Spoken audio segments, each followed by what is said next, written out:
Hey guys, tonight we're not braving storms or dodging cannon fire. No pirates, no treasure maps, no boats held together by wet ropes and wishful thinking. Instead, we're heading somewhere far more dangerous and far less glamorous.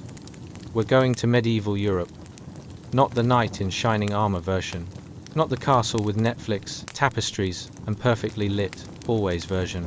I mean the real thing, muddy, itchy, smelly, and held together by hope, bread, and a prayer that the pigs don't escape again. Because tonight's question is simple.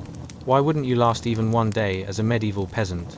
But before we plunge into the wonderful world of damp floors and questionable hygiene, take a second to like the video and subscribe, but only if this kind of calm, strange corner of history actually helps you relax. If not, no hard feelings. Most medieval peasants didn't get what they wanted either, and they still showed up at sunrise with a hoe, a headache, and a haunting sense of obligation. Leave a comment telling me where you're listening from, and what time it is for you right now. It's always 2 a.m. somewhere. And if you clicked on a video about medieval peasants suffering at bedtime, you're probably searching for sleep with a sprinkle of historical misery. We've all been there. Now dim those lights. Switch on a fan for that soft white noise. Get comfortable. And maybe tuck your feet in, not because of rats this time, but because a medieval goose would absolutely bite your toes just to establish dominance. Let's pause for a moment. Have you ever wondered what it actually felt like to live back then? Before electricity, before medicine, before deodorant, when morning routine meant waking up in the dark, stepping on something alive, and hoping it wasn't a problem you needed to deal with before coffee, because there was no coffee. What did breakfast taste like? Spoiler, sadness, mostly. How early? Did peasants wake up? Too early. How heavy were the chores? Back-breaking. How often did they bathe? Let's just move on. What was it like to share a one-room hut with your entire family, a couple of chickens, a pig with attitude issues, and a draft so strong it could rearrange your hair? What did dawn sound like when roosters started screaming at 3 a.m.? Not because it was morning, but because roosters are powered by spite. Were peasants brave? Were they exhausted? Were they just trying their best while the universe hit them with rain, taxes, fleas, famine, and the occasional surprise, empire-wide plague? Tonight, we're going to slip gently into that world. Not to judge it, not to romanticize it, but to see what daily life felt like quietly, safely, and from your warm, modern bed. Breathe in. Let the modern world fade. And imagine a morning so cold, your breath fogs inside the house. A field so wide your chores never end. And a life so demanding it could wear down anyone, even you. This is why you wouldn't last a day as a medieval peasant, and why those who did were tougher than we'll ever be. Settle in.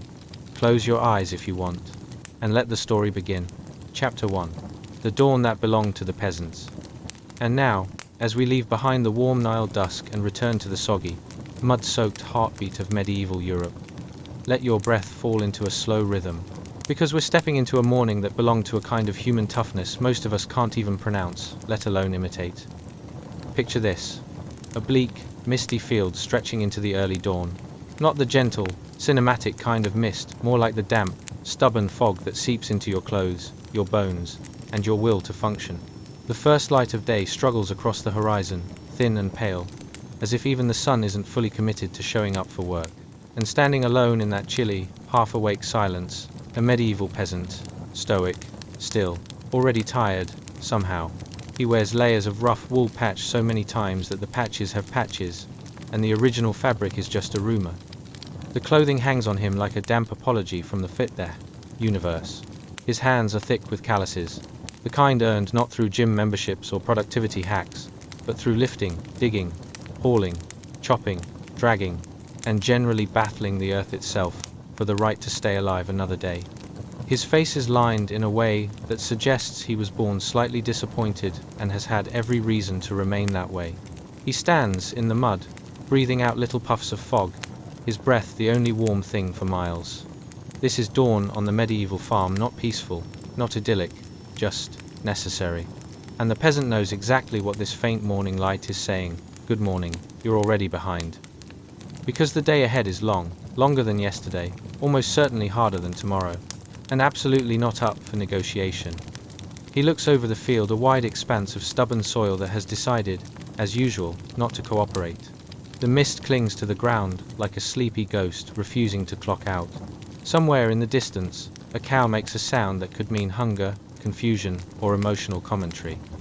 A rooster screams loudly and without any sense of proportion. The peasant doesn't flinch. He's heard worse. Breakfast. If he's lucky, yesterday's bread. If he's really lucky, yesterday's bread with something vaguely resembling butter. But there is no time to think about food. The fields are waiting and the fields are demanding. He takes a step forward, boots squelching into mud that seems personally offended by his existence. His tools are heavy.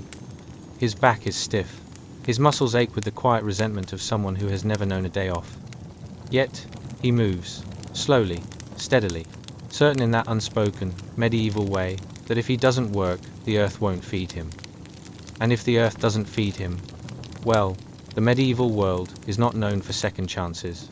The day will stretch on like a long, uneven road, chopping wood, mending fences, feeding animals, repairing tools, praying it doesn't rain, and then praying it does rain because medieval life had a knack for making you want the opposite of whatever was happening.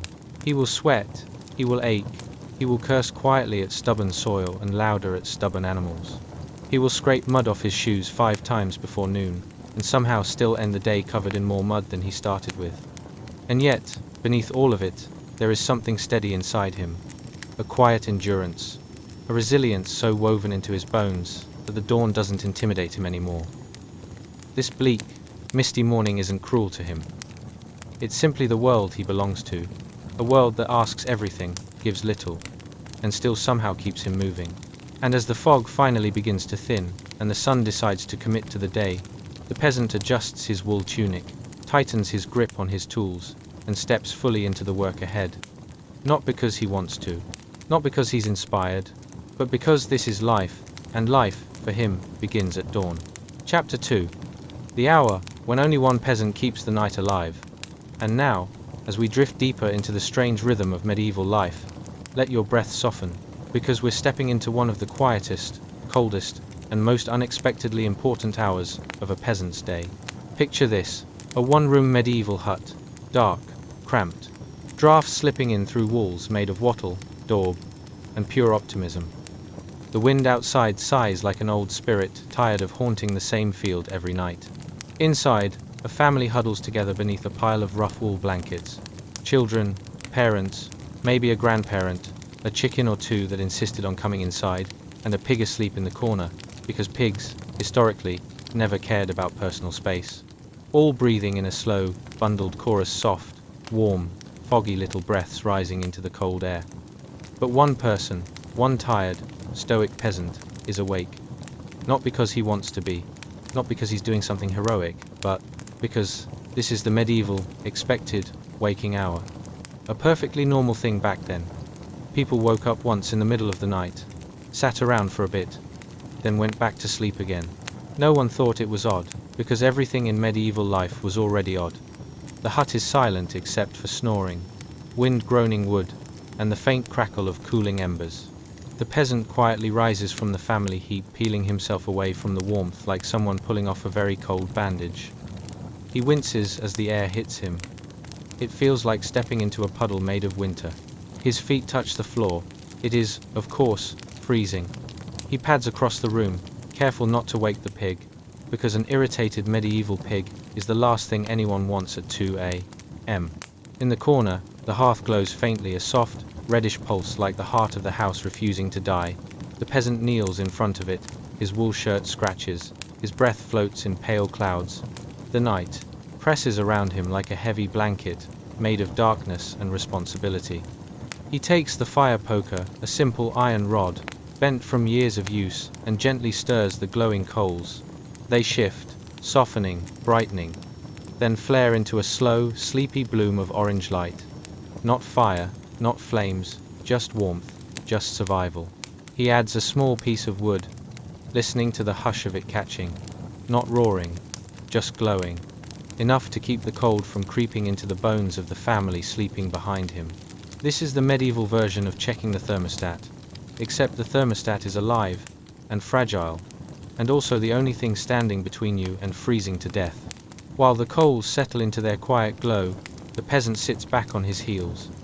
This is his moment, the one silent hour when work pauses, and the world belongs to no one. He listens to the tiny sounds of night. A mouse, rustling in the thatch, the distant bark of a dog in another hut, the soft shifting of sleeping children, and the low rumble of the pig dreaming wild pig dreams. Outside, the moon hangs like a pale coin, barely strong enough to push through the fogged window slits. It makes the frost glitter on the ground, painting the world silver and cold. Inside, the fire glows deeper, warmer, alive again. The peasant rubs his hands, feeling the sting of returning warmth. His eyelids droop, his breath slows. The night presses closer, gentle and immense. He crawls back beneath the wool pile, sliding into the tangle of limbs and blankets. A child rolls against him. Someone mutters. The pig snores. And the peasant, satisfied that the fire will hold until dawn, lets himself sink back into sleep, the second sleep of the night, expected, ancient, natural, a rhythm long forgotten by the modern world, but once as ordinary as breathing, a moment of softness in a life that rarely allowed it. And as the hut warms, and the coals glow, and the family rests, the night holds them, together, safe, silent, drifting, ****. Chapter 3. Where the peasants roam and turnips grow stronger than relationships, ****. Welcome to our aerial view of a small, hidden medieval village, nestled in a soft crease of land, surrounded by dense, ancient forests, and irregular, tired patches of tilled earth that have seen more disappointments than a poorly timed bread loaf. You stand above it all, drifting gently like an overcooked dumpling in a pot of broth, but instead of comforting vapors, you smell something less pleasant. Is that the smell of livestock mingling with despair? Yes, indeed. But before we plunge headlong into the life of these unassuming peasants, let's take a moment to appreciate how you'd absolutely not times last a day in 1350 AD. You might find yourself wondering, how many turnips does it take to make a meal? Or, is wearing dirty wool for a week a form of self-expression? Or maybe, how on earth do I deal with my medieval farmer neighbor's endless complaints about the weather? Spoiler, complaining about the weather is, in fact, the medieval equivalent of a group chat. Now, let's begin with breakfast, or as it's known among medieval peasants, the great disappointment. Breakfast in this sleepy village mostly consists of congealed porridge. Think of it as a not-so-great cousin of oatmeal that has come to terms with its sad existence. It's served lukewarm, as if your cooking pot has also given up on life. If you're lucky, someone might have found a piece of stale bread the size of a small cat. Not a fancy cat, mind you, but that one neighbor's scraggly feline with a questionable attitude. So, after a hearty breakfast of regret, you might consider heading out into the fields to join your fellow villagers for a day of backbreaking labor. First, let's talk about the equipment, or rather, the lack of it. Your plow is more of a metaphorical and literal pain in your backside. Picture a hefty wooden contraption scraped together from old tree branches, and wishful thinking. It clanks and groans, like an elderly neighbor at church trying to hold a tune. As you step into the field, you can feel the cold earth push back against your shoes, every bit of grass, mud, and some unidentified squishiness greeting you like a long-lost relative you hoped never to see again. At this point, come to terms with the fact that you'll be spending the next several hours bent over, plucking weeds as if you're on a ridiculous scavenger hunt for the most epic of nature's treasures. Just know that your prized potatoes are sitting underground, blissfully unaware of your struggles, living their best lives while you sweat and curse into the turf. Now, let's say you've finished a morning of joyful toil and are heading back home, triumphant yet battered. Sure, your neighbors are happy to help you with the farm work, but you'll find that there's a catch. You see, every act of neighborly assistance comes with a complex series of unspoken rules, like lending your shovel under the strict condition they return it, unless they want to forget the incident entirely, which they often do. In fact, that's the true magic of medieval life, the art of avoiding conflict with whatever dusty social contracts were enshrined back in the feudal order. Could anything be more exhausting? It's like trying to navigate Instagram etiquette, but with more soil and a side of plague. And as you crack open a not-so-refreshing wooden barrel of ale for breakfast round 2, you might start to wonder if the local tavern is the medieval equivalent of a spa day. After all, drowning your sorrows in ale fermented from barley's richer relatives sounds like a worthy endeavor.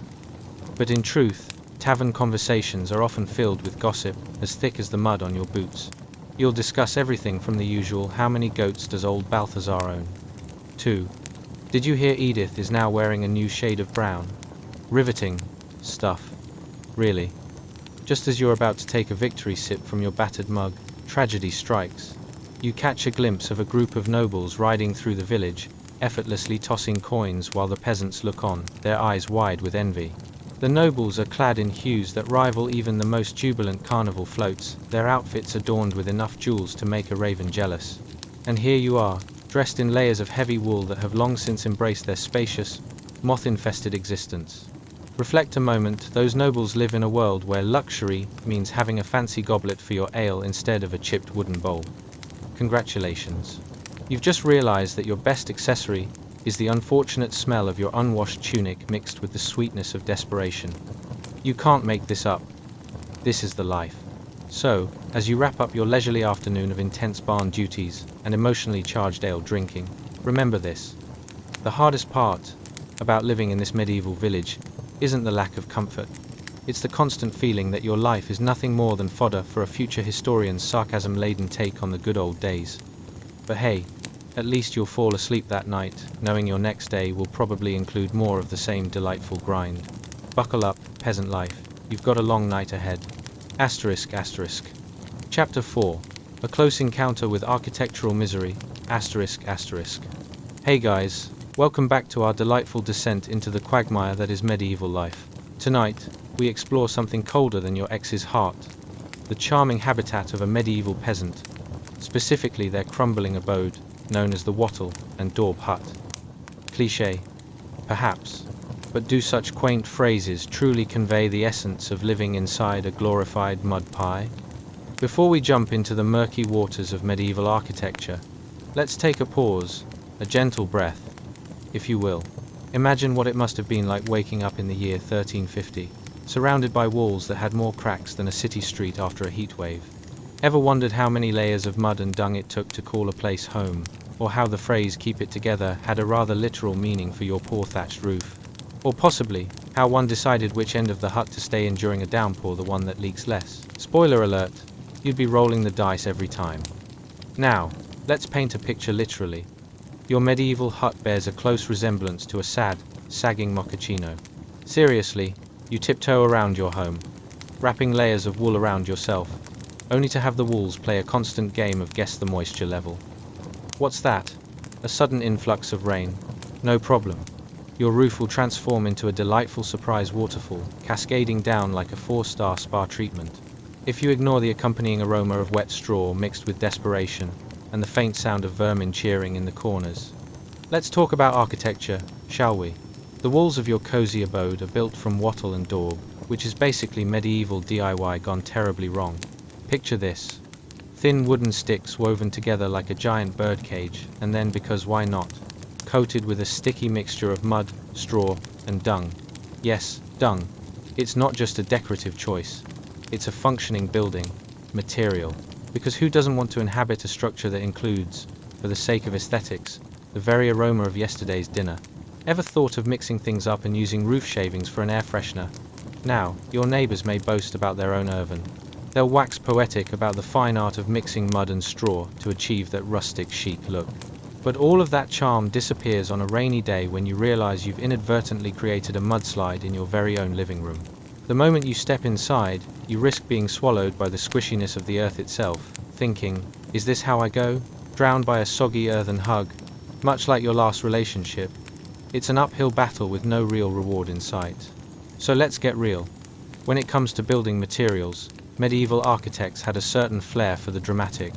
Each hut you visit has its character, the personality of which resembles a grumpy old man who just found out his hound-chewed chair has been consigned to history. Just when you think your home is secure, in strolls fate. A roof as saggy as your aunt's old cat, who just found out she can't hunt imaginary mice anymore. You look up, and, sure enough, the thatched roof appears to have taken on more water than a sponge at a bake sale. Imagine waking up to the sound of rain like a harbinger of bad news, except the news is your living conditions just got creatively worse. And what do you think those leaks feel like when they collide with your face? It's like being pelted by tiny, icy fingers telling you that life's too short to stay dry. There's no escaping it. While your modern-day showerhead promises relaxation, your medieval roof promises a torrential downpour, minus the soothing ambience. Let's not forget, dear listener, about windows. Or rather, the times-absence times of actual windows. Glass was rarer than a visit from the tooth fairy, so you might find yourself squinting through tiny gaps covered in animal hides, hoping for a glimpse of something anything besides soaked straw and an overabundance of mice. Picture this. Your home's main feature is a window that consists of a square hole. It's like nature's crafted view, but with fewer picturesque landscapes and more chances of critters making themselves at home. As we muse over these fine living conditions, remember that the floor beneath your feet might just be an extension of the delightful moist backdrop you've come to know and love. In some unfortunate cases, mud, hay, and assorted livestock refuse merge seamlessly into a delightful flooring experience. Welcome to Time's Indoor Time's Dirt, where every unwanted splatter becomes a new feature, adding, shall we say, character to your dwelling. And so, as you curl up amidst the splendor of your natural earth-loving abode, perhaps consider this. Your medieval hut may sag, leak, and reek, but it's also a wild roller coaster of life forces, a vessel for laughter amidst despair. If mud, straw, and a little dung can maintain a home for you, just think of what other absurdities life can throw your way and still have a good chuckle at. Essentially, you've stepped into a monument of architectural misery that defies expectations and, much like your neighbor's turnip harvest, leaves you wondering how it all fell apart so beautifully, and yet so terribly. So as you drift into slumber, remember that, if you were a medieval peasant, you'd wake up to all this charming chaos anew, ready to face another day of glorious frustration in your structure of wattle and daub dreams. Good luck with that. Bang for watching. Chapter 5. A not so pleasant stroll through the village. Mud Hey guys. Welcome back to our cheerful escape into the bright, enchanting world that is the medieval peasant's everyday life. Tonight, we delve into back alleys and muddy lanes, where the sights, sounds, and smells would make even the most forgiving nose recoil. Ever wondered what it would feel like to wade through a potpourri of mud, livestock droppings, and an enthusiastic cloud of mosquitoes? But let's take a moment. Imagine starting your day with muddy shoes and a nose that has become suspiciously familiar with the scent of wet sheep. What if you used a scone to wipe your face before realizing it was more appropriate for the floor than for breakfast? So many questions bubbling to the front, like, if you were a medieval peasant, would you rather stink like a turnip or like your unwashed neighbor? Or perhaps fantasize about the safety of solid ground while making sense of puddles that could swallow a small child? Spoiler alert. You'd probably lose that urge for a leisurely stroll along the village lanes quicker than you could say, ranch dressing. Congratulations. You've just woken up in 1350, yes, the year when things were not just dire, but also remarkably fascinating in their abject misery. The first thing to greet you is the delightful aroma of life as a medieval peasant, which is a delightful blend of everything from lingering animal scents to an unexpected sprinkle of moldy bread. Picture your morning routine beginning outdoors, where the lanes are thoroughly softened and shaped by the weight of livestock and life. Let's talk about those charming, muddy streets. They meander through the village like a drunken serpent, deeply sunken from countless hooves, boots, and perhaps the occasional unintentional slip of someone carrying a basket of, let's not say apples. From every squelch of your step, you can practically hear the earth chuckling to itself. Welcome to my mud spa, please leave your dignity at the door. As you navigate these delightful, waterlogged tracks, the heavy perfume wafts into your senses. Is that the bittersweetness of livestock colliding with the ashy shovel dragged through last week's rubbish? Or perhaps it's merely your imagination, spiraling out of control amidst the sensory chaos. But hey, maybe your favorite breakfast pastry times come from right around here. Ever considered how much flavor an accurate roll in the muck can add while indulging in a very rustic muffin? With every step, you realize you're not just traversing dirt, you're engaging in an extreme sport known as the lusty medieval peasant workout. It's like mud wrestling, but with more rats and fewer friends. You're dodging puddles, sidestepping the occasional bucket of slosh, and watching as your fellow villagers go through the same hilarious tango. Oops! Another splash in my boots. It's practically performance art at this point. Oh, and let's not forget about the social aspect. As you stumble through the mud, you might encounter some cheerful chatter. Of course, you can never quite tell if it's your neighbor's laughter or a group of pigs plotting their next escape. The peasants exchange gossip, loud articulate opinions, and amusing tales about the last disastrous goat encounter, because when life hands you a muddy street, you might as well relish the slapstick potential in it. But here's a genuine concern. How many mosquitoes does it take to remind you that maybe, just maybe, living off the land has its drawbacks? The answer? Too many to count. They swarm your exposed skin like loyal knights defending a pathetic castle. If you thought you could dodge their relentless buzzing, consider yourself done for. They're the medieval version of a piñata, only instead of candy, they provide a buffet of itching and scratching that has you fantasizing about anything that could resemble a bug spray. Believe it or not, you wouldn't want to smell like goat excrement, but you'd likely prefer it over those biting little demons. But just as you think you might make a break for it, something else strikes you. The delightful smell of wood smoke curling up from nearby hearths, which gives a slight, albeit optimistic, illusion of warmth and goodness. Just note that the taste of freedom in the medieval air can be heavily offset by an unexpected splash from a cart, a reminder that the road less traveled is particularly waterlogged and smelly. As you push through the muck and piglets, each day in this village feels like a new episode of a sitcom called Life as the Local Peasant. Who needs reality TV when you've got the real deal? Amidst all the chaos, every muddy-stepped adventure ends up resembling a comedy show. Everyone slipping, falling, and giggling at their own misfortune. If laughter burns calories, then congratulations, you've all just hosted the world's liveliest workout class, while attempting to live out your peasant's plight. As you finally take a breath, exhausted from your unexpected journey through filth and follies, you can wonder just how you would ever manage to endure as a medieval peasant. Would you hold on to your waking dreams of clean slippers and solid ground, or would you embrace the comforting embrace of squelchy shoes and wildlife debate clubs? Alas, the joke remains on you, dear traveler of history. Each day is a siesta's worth of mud-stained steps away from grandeur. Now, as we take a pause from your excursions, let's gently shift gears and consider the many ridiculous trials ahead. Farewell to the mud for now, but we've merely dipped our toes into historical hilarity. Rest those weary eyes, for we have plenty more layers of absurdity awaiting us in the next chapter. Chapter 6. In the Shadow of the Oak, a Peasant's Backache Saga. Hey guys, welcome back to our mildly absurd journey through the delightful life of a medieval peasant. Tonight, we're diving into something more achy than trying to get out of a chair after binge-watching historical dramas, tending to a field while feeling like a human pretzel. Yes, that's right, it's a day in the life of our unfortunate friend, the medieval peasant, where every backache tells a tale of resilience, and every swollen foot is a badge of honor worn with pride. Picture this. The sun just barely peeking over the horizon, the air fresh or as fresh as it can be when mixed with the charms of livestock, and a majestic oak tree casting its colossal shadow across the tilled earth, as if it were a giant watching over a land of laughing peasants, who are definitely not laughing. Spoiler alert, this oak has seen things like peasants grumbling about the price of grain, and farmers swearing that tomorrow will be different. Oh, sweet naivete. Before we plunge into the enchanting world of grueling labor and delightful discomfort, take a moment to wonder. Would you rather spend hours hunched over, cramming dirt seeds into the ground, or stand in line at the DMV? Ever thought about how many times a medieval peasant would have begged the heavens for just one massage, while swapping tales of grain harvests with their friends? Imagine turning back time and gifting them some herbal Advil, while commiserating over a pint of ale. Fun concept, but let's face it, they could only dream of such faux joy. Congratulations, you've just woken up in 1350.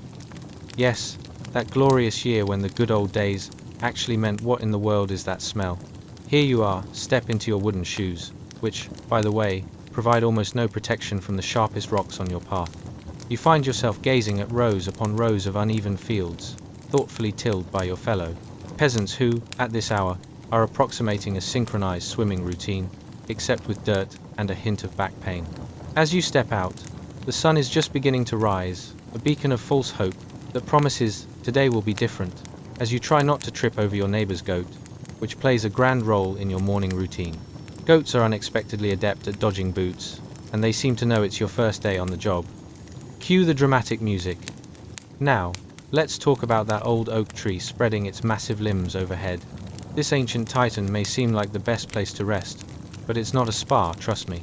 Your back is already moaning under this delightful medieval burden, and just standing next to such a hulking tree is akin to leaning against a brick wall with a hangover. There's history there, but it's mostly the history of your fellow peasants sharpening their pitchforks while giving each other encouraging nods. Great camaraderie. What's that? You hear it too. The sounds of crows cawing like they've just won the morning gossip competition, because, suddenly, it's your neck and back they're squawking about. For a moment, you wonder why no one has invented a good neck rub yet.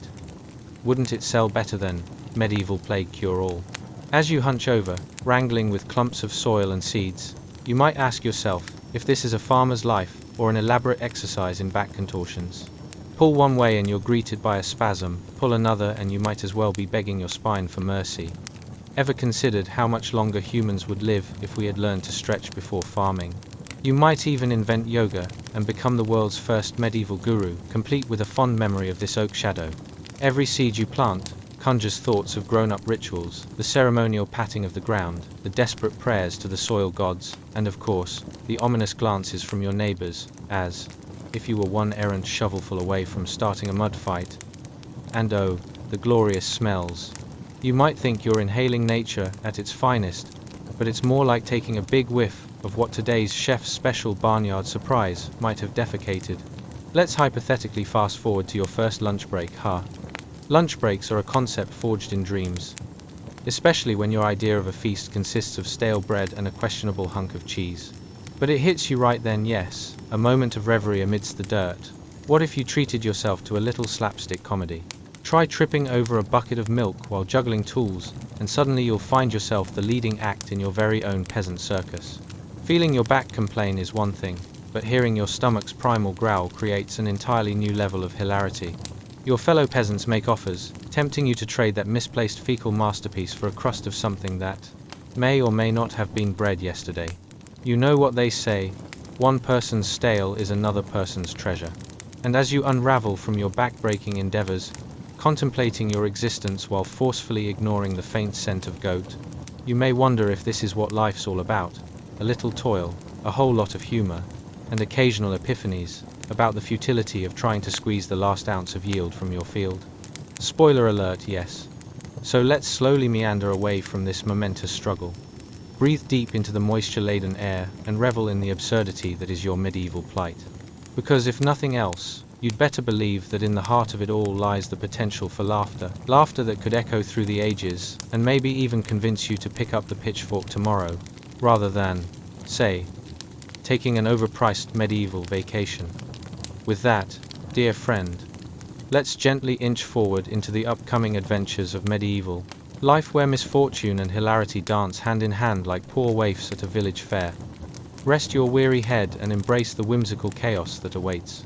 Asterisk, asterisk, Chapter 7. A cloaked conundrum, the curious stranger, and the village's greatest worries, asterisk, asterisk. Hey guys, welcome back to our mildly interesting romp through the velvety muck of medieval existence. Tonight, we embark on a curious journey that's about as delightful as a half-eaten turnip. The mysterious arrival of a cloaked stranger into your village, and why you definitely wouldn't last a day as a peasant in 1350. Now, imagine this. You're cozily tucked under 3 sheepskins, and the biggest worry on your mind is whether the village gossip is true or just another tale spun by the local barmaid over a too enthusiastic pint of ale. But before we delve into the murky depths of curiosity and a sprinkle of humor that's so potent it could rival strong mead, take a second to consider, how would you respond if a cloaked figure suddenly showed up in your neighborhood? Would you offer them a drink, or perhaps start plotting your escape route? And what if, just what if, that stranger had a secret so scandalous it could put your village gossip to shame? I'm here for your finest turnip, they declare ominously, and you're left wondering if you should contemplate a life of bread baking instead. So, throw off those heavy blankets, dim those lights, and try to ease into that hard, lumpy mattress that we all lovingly refer to as home. Can you feel the excitement in the air? The smell of muddy straw and goat refuse is certainly a sensory experience. And perhaps, just perhaps, your far-off neighbor's rooster is still belting out their morning symphony. It's too much to bear. Congratulations.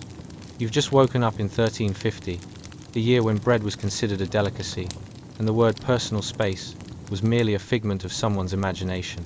You're greeted by a sobering view of a muddy track leading to your village, where peasants scuttle about, looking like confused ants trying to locate the nearest breadcrumb. Focus on that track, yes. Squelch your way past donkey droppings and stray chickens. Because today might be the day that changes your life. Or at least your mud splatter ratio. Suddenly, off in the distance, there's a silhouette, a solitary figure wrapped in layers of mysterious fabric, a cloaked stranger.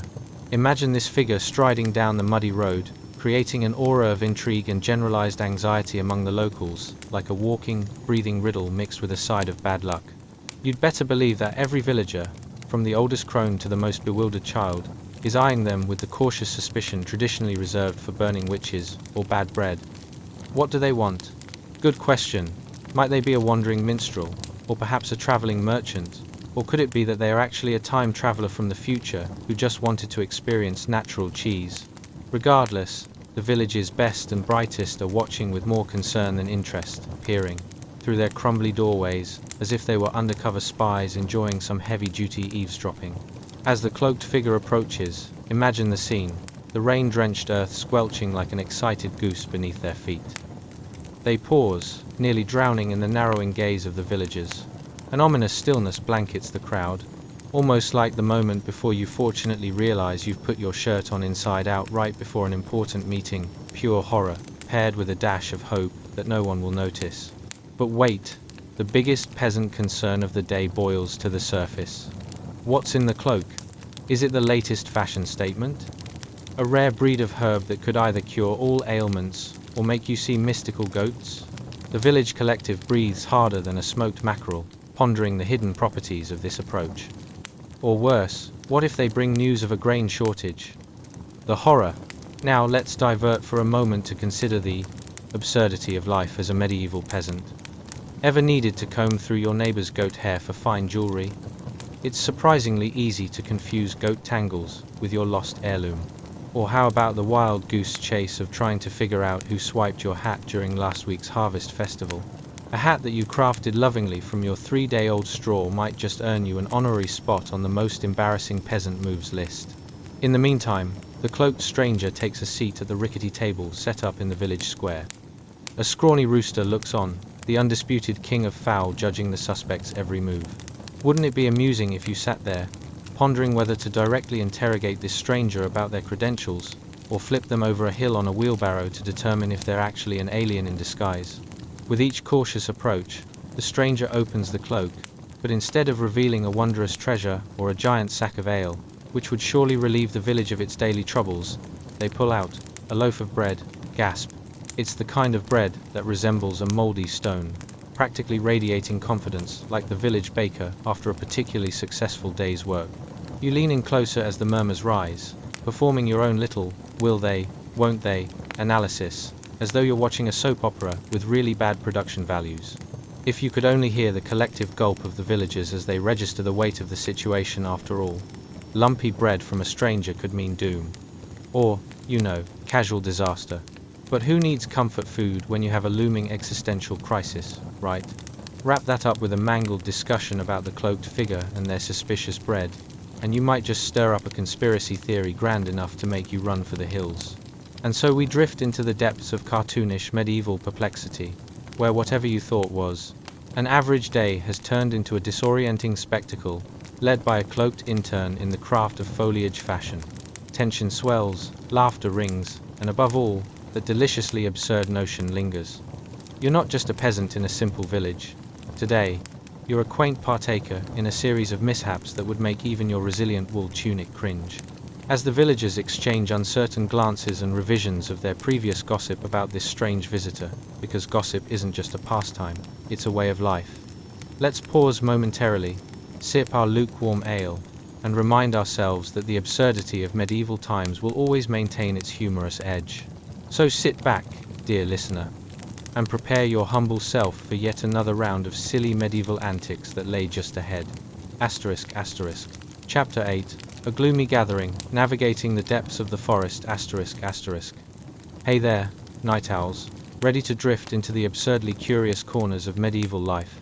Tonight, we turn our gazes toward a sprawling, dark plot of land covered in trees so ancient they practically have backstories and entrance fees. Together, we'll venture to the edge of a forest you definitely wouldn't want to brave alone, a landscape that resembles a green abyss, where bad luck and forest folklore come to frolic. And where you'd pray your biggest worry is about who took the last potato, instead of getting ambushed by lurking bandits. Now, if you think about it, have you ever accidentally wandered into a dark alley and had an existential crisis about how you'd continue living if you slipped and fell? Well, welcome to the medieval experience. Only here, the potential hazards are of the less metaphorical variety. Seemingly, every shadow could be hiding a mud-munching monster or an unfortunate outlaw, looking for a good point to pilfer your precious turnip stash, leaving you questioning your life choices, like, why didn't I just stick to my knitting? So, utter a soft sigh, dim the lights even lower, and nestle into that lumpy array of blankets that smells faintly like last week's cabbage. If your cat is or isn't watching, you give them a little scratch under their chin. It doesn't matter now. You once again find yourself adjusting to life in 1350, a time when personal space was as foreign as a dragon in your fire pit. Sure, it could happen. But let's just say that you'd prefer that it didn't. Congratulations today. You've just awoken on the cusp of the medieval forest, where the trees loom ominously like a grammar school headmaster about to issue an unexpected pop quiz. Picture yourself standing at the edge of this darkened wood, a primordial jungle where sunlight has all but agreed never to shine. The air is thick with something unfathomable, and it might just be more than fog, perhaps a hint of danger or the musk of bewildered peasants who decided today was the day to commune with nature. As you stand there, the gnarled branches seem to whisper secrets to one another. How do you interpret this twisted symphony? Run, perhaps? Or maybe it's simply a gentle warning that your snack stash is officially under threat. Take a moment to enjoy the earthy scent of damp soil, mixed with freshly fallen pine needles. Think of it like a meditative blend of nature's own perfume-lined forest mist, for those who enjoy a touch of malevolence with their aroma. Further still, imagine a lone path leading into the depths of this tangled wilderness. It's not exactly inviting like a Sunday brunch with friends. No, this path looks less like a ride at a local amusement park, and more like the set of a horror movie where the protagonist is always regretting their decisions and stuck saying, "It'll be fine," while holding an oil lantern. Sure, every step might appear like innocent curiosity. Yet deep down, you feel the sensation that a puffy-legged bandit could very well be crouched behind that bush, waiting for the opportune moment to take your exceptionally average wool cloak. And let's talk sound, shall we? The forest hums with an unsettling choir of rustling leaves, distant animal cries, and the inexplicable echoes of woodland critters negotiating their territory. Perhaps one squirrel just declared war on another over a particularly juicy acorn. Ever had a day where you thought everything could go wrong? That cannot hold a candle to the dread that builds in a medieval forest. Right now, you're one cheerful corner away from stepping into a realm that practically screams, "Join the club of misadventurers." But once you finally muster the courage to step down that rutted path and plunge into the murky unknown, remember that your worries take on a new flavor altogether. Do you risk tripping over roots and falling face first into a thicket of prickly bramble? Or do you take a measured retreat and consider the humor like a peasant trying to justify their clumsiness to a flock of unimpressed geese? It's as if they'd quack. Good luck with that, buddy. As you venture further, the canopy above shields you from what little sunlight dares peek through. One wrong move, and your curiosity could lead you storming into a hidden bandit camp. Picture it, your neighbors back home rolling their eyes while you weave tales of hidden treasure, only to find you've actually become the reluctant mascot of the local brigands. Not exactly the adventure you envisioned when you daydreamed ahead with the joyous abandon of a toddler in a candy store, is it? After a few minutes that feel like both a lifetime and a moment in fairy tales gone awry, you might stumble upon something alarming. A rather empty glade adorned with the remnants of forgotten things, an ancient log, a tattered banner, perhaps a few lost items, or if you're lucky, some moldy cheese left by means of ritual sacrifice. For whatever forest spirits linger nearby, who knew today would be cheese consecrating day? You finally get that feeling in your gut, a combination of amusement and terror. Is this the kind of place where you'd wish to summon brave knights? Or perhaps a really trustworthy goat? And as you ponder the absurdities unfolding in this medieval wood, Take a moment to appreciate just how weirdly hilarious life can indeed be, like dressing a snail in a tiny tuxedo and sending it off to a grand ball. Sure, it doesn't really belong, but weren't we all just looking for a laugh along the way? As the shadows stretch and blend with the encroaching gloom, you realize that adventure awaits around every tree, but it's as risky as dipping your toes into a bubbling stew pot. So take a breath, dear wanderer, soak in the surroundings, and remember, you're not here just to survive, but to chuckle at the unpredictable paths that weave through life. Because if there's one absolute truth about medieval existence, it's that a dash of humor could indeed make this journey a bit less daunting. ***. Chapter 9. Dawn till dusk, a day in the life of a medieval peasant. ***. Hey guys, tonight, let's take a whimsical journey through the medieval sun-drenched fields that were less glorious and far more exhausting than any Insta-worthy travel post. Picture this. You're a peasant waking up before dawn, paired with an agenda more demanding than a toddler on a sugar high. Yep, the early birds of 1,350 aren't out hunting worms. They're out toiling away for a mere crust of bread, and often contemplating stealing a pie from the local baker, while convincing themselves they could outrun the baker's angry dog. Spoiler alert, they usually couldn't. Now, as you listen, I invite you to imagine your modern-day morning routine. Ever thought that hitting snooze on your alarm was tough? Well, medieval peasants were rocking the snooze button in reverse, waking before it was even light out, hoping their neighbor's rooster would be generous enough to tell them it was time to start another day of back-breaking labor.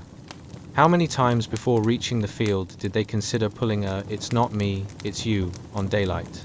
A solid zero. So, congratulations. You've just opened your eyes in 1350, and the sun isn't even up yet. What a dream. More like a sleep-deprived nightmare, really. You stumble out of bed, which, let's be real, is just a pile of hay plopped into a corner, still hoping not to crush whatever unfortunate critter has decided to snuggle in. The air, it's as crisp and refreshing as a morning slap to the face. You might get those sweet aromas of dew-kissed grass, but mostly are met with the scent of, well, let's just say unwashed wool, mixed with the residual vintage aroma of livestock. Let's talk about clothes for a second, shall we? You slip on your rough spun tunic. What could be more fashionable? It's basically the medieval equivalent of a potato sack with 2 armholes, and spoiler, it smells like last week's vegetable stew. Not exactly winning any best-dressed peasant awards here. Ever gone to a party and realized everyone was wearing white while you showed up in your charcoal chic? Welcome to the medieval wardrobe malfunction. Time to hit the fields. And as you step outside, your bare feet touch the ground, and you immediately question your life choices. The frost nips at your toes, making you seriously reconsider this whole hard-working peasant gig. The moment you look around, the world is lit by hues of lukewarm orange, the sun barely peeking through the trees to witness your upcoming struggle, as if it's saying, "Good luck, you fool. I'm not getting involved in this." Your neighbors, equally underwhelmed by the dawn, shuffle along like zombie-like creatures, on the hunt for something more substantial than a hangover. Their faces are weary and deeply contemplative, an expression that screams, "How did I end up here? I could have been a bard, instead of a plowman." Their daily jobs? Oh, you know, just a little thing called subsistence farming. You know, the easy task of turning dirt into food, guided by your humble spade. It's not as glamorous as it sounds. Instead, it's more like turning the earth's mud into a vague imitation of potatoes and praying that the weather doesn't go full meltdown with a storm. If Sisyphus had a job, this would be it. So, there you are, back bent, hands dirty, and feeling about as lively as a damp sponge, when you suddenly hear a loud times crack, times the sound of an ancient tree limb meeting its match against the weight of the winds. Time for a moment of panic, while you realize it's not a rogue bandit aiming for your delicious turnip stash, it's just a branch. Whew, but wouldn't you know it, true stress awaits with each passing moment. You're talking about livestock management here, folks. Imagine trying to wrangle chickens that have the same strategy as squirrels during a food fight. Louise, your neighbor's goat, is making a break for it, leading you on an epic chase that has laughter echoing through the fields. You know, the kind of laugh that resembles the sound of a hyena, giving birth a bizarre combo of desperation and amusement. If there's one takeaway, it's that even goats have a sense of humor. And yes, the chickens are judging you just like your friends at brunch, when you can't decide on a mimosa or a Bloody Mary. As the sun rises higher, you're half hoping for a spade to magically turn into a lute, because why not? You've gone from sun-kissed to sunbaked in no time, clinging to hydration like a lifeline while dreaming of whatever result could come from an avalanche of boiled cabbage. Is there even an oasis in your vegan desert? A stoneware jug filled with mead? Don't get too hopeful. You might just get a splash of muddy water instead. Finally, when the sky hues dance into deeper oranges and the sun begins its graceful descent behind the trees, you reach the sweet finish line. Well, maybe not sweet, but you are almost done. Tired? You bet. Craving peaceful slumber? Yes, indeed. Surrendering your body to the soil from which you toil might just seem appealing. But those loyal neighbors still need you to gather for dinner, gathering meaning pulling up a chair in front of a big pot of stew that might or might not contain bits of turnip, someone regrettably labeled as stew meat. As you return home, you can't help but chuckle despite your aching back. Life might be tough, but at least you can revel in the fact that you've survived another grueling day, and the sun only promised to do this to you again tomorrow. All in a day's work of navigating the absurdly entertaining trials and tribulations of peasant life. Don't you just want to caption a picture saying, "Today's vibe, medieval misery, but make it fashion"? You can't make this up. Asterisk asterisk. Chapter 10. On the crest of insecurity. Peering into the unknown. Asterisk asterisk. Hey guys. Tonight, we embark on a journey more precarious than trying to balance an armful of turnips while dodging a very persistent goat. Imagine being a peasant in the year 1350, standing atop a scenic hill, the pinnacle of your world, and yet feeling as stranded as a cat in a dog park. Why? Because just 5 miles beyond lies a foreign land, as great an adventure as finding a clean fork at a medieval feast. But before you drift into this delightful denial of the hardships faced by a medieval peasant, let's take a moment to kindle your curiosity. Ever thought about what constitutes far away when the tools of exploration are limited to your friend, the wheezing donkey? Or before you venture out into the unknown, isn't it tempting to ask, is that a village or just another really terrible party? Seriously, would you dare navigate through mysterious valleys, adorned with fewer welcome signs and more, beware of the angry cows notices? Now, isn't that a real thrill? So, dim the lights, crank up the fan, and settle in as we step back into a world where adventure could mean a torn tunic and misdirected goats. Oh, did I mention the odorous company of barnyard animals? Yes, the smell wafting through the air isn't from the fields but your trusty friend, Gerard the goat. He's not exactly a fragrant companion. Congratulations. You've just woken up in 1350, perched on top of a hill, peering into a valley that represents everything you're not sure you're ready for. And that uncertainty, it's something every medieval peasant is intimately familiar with.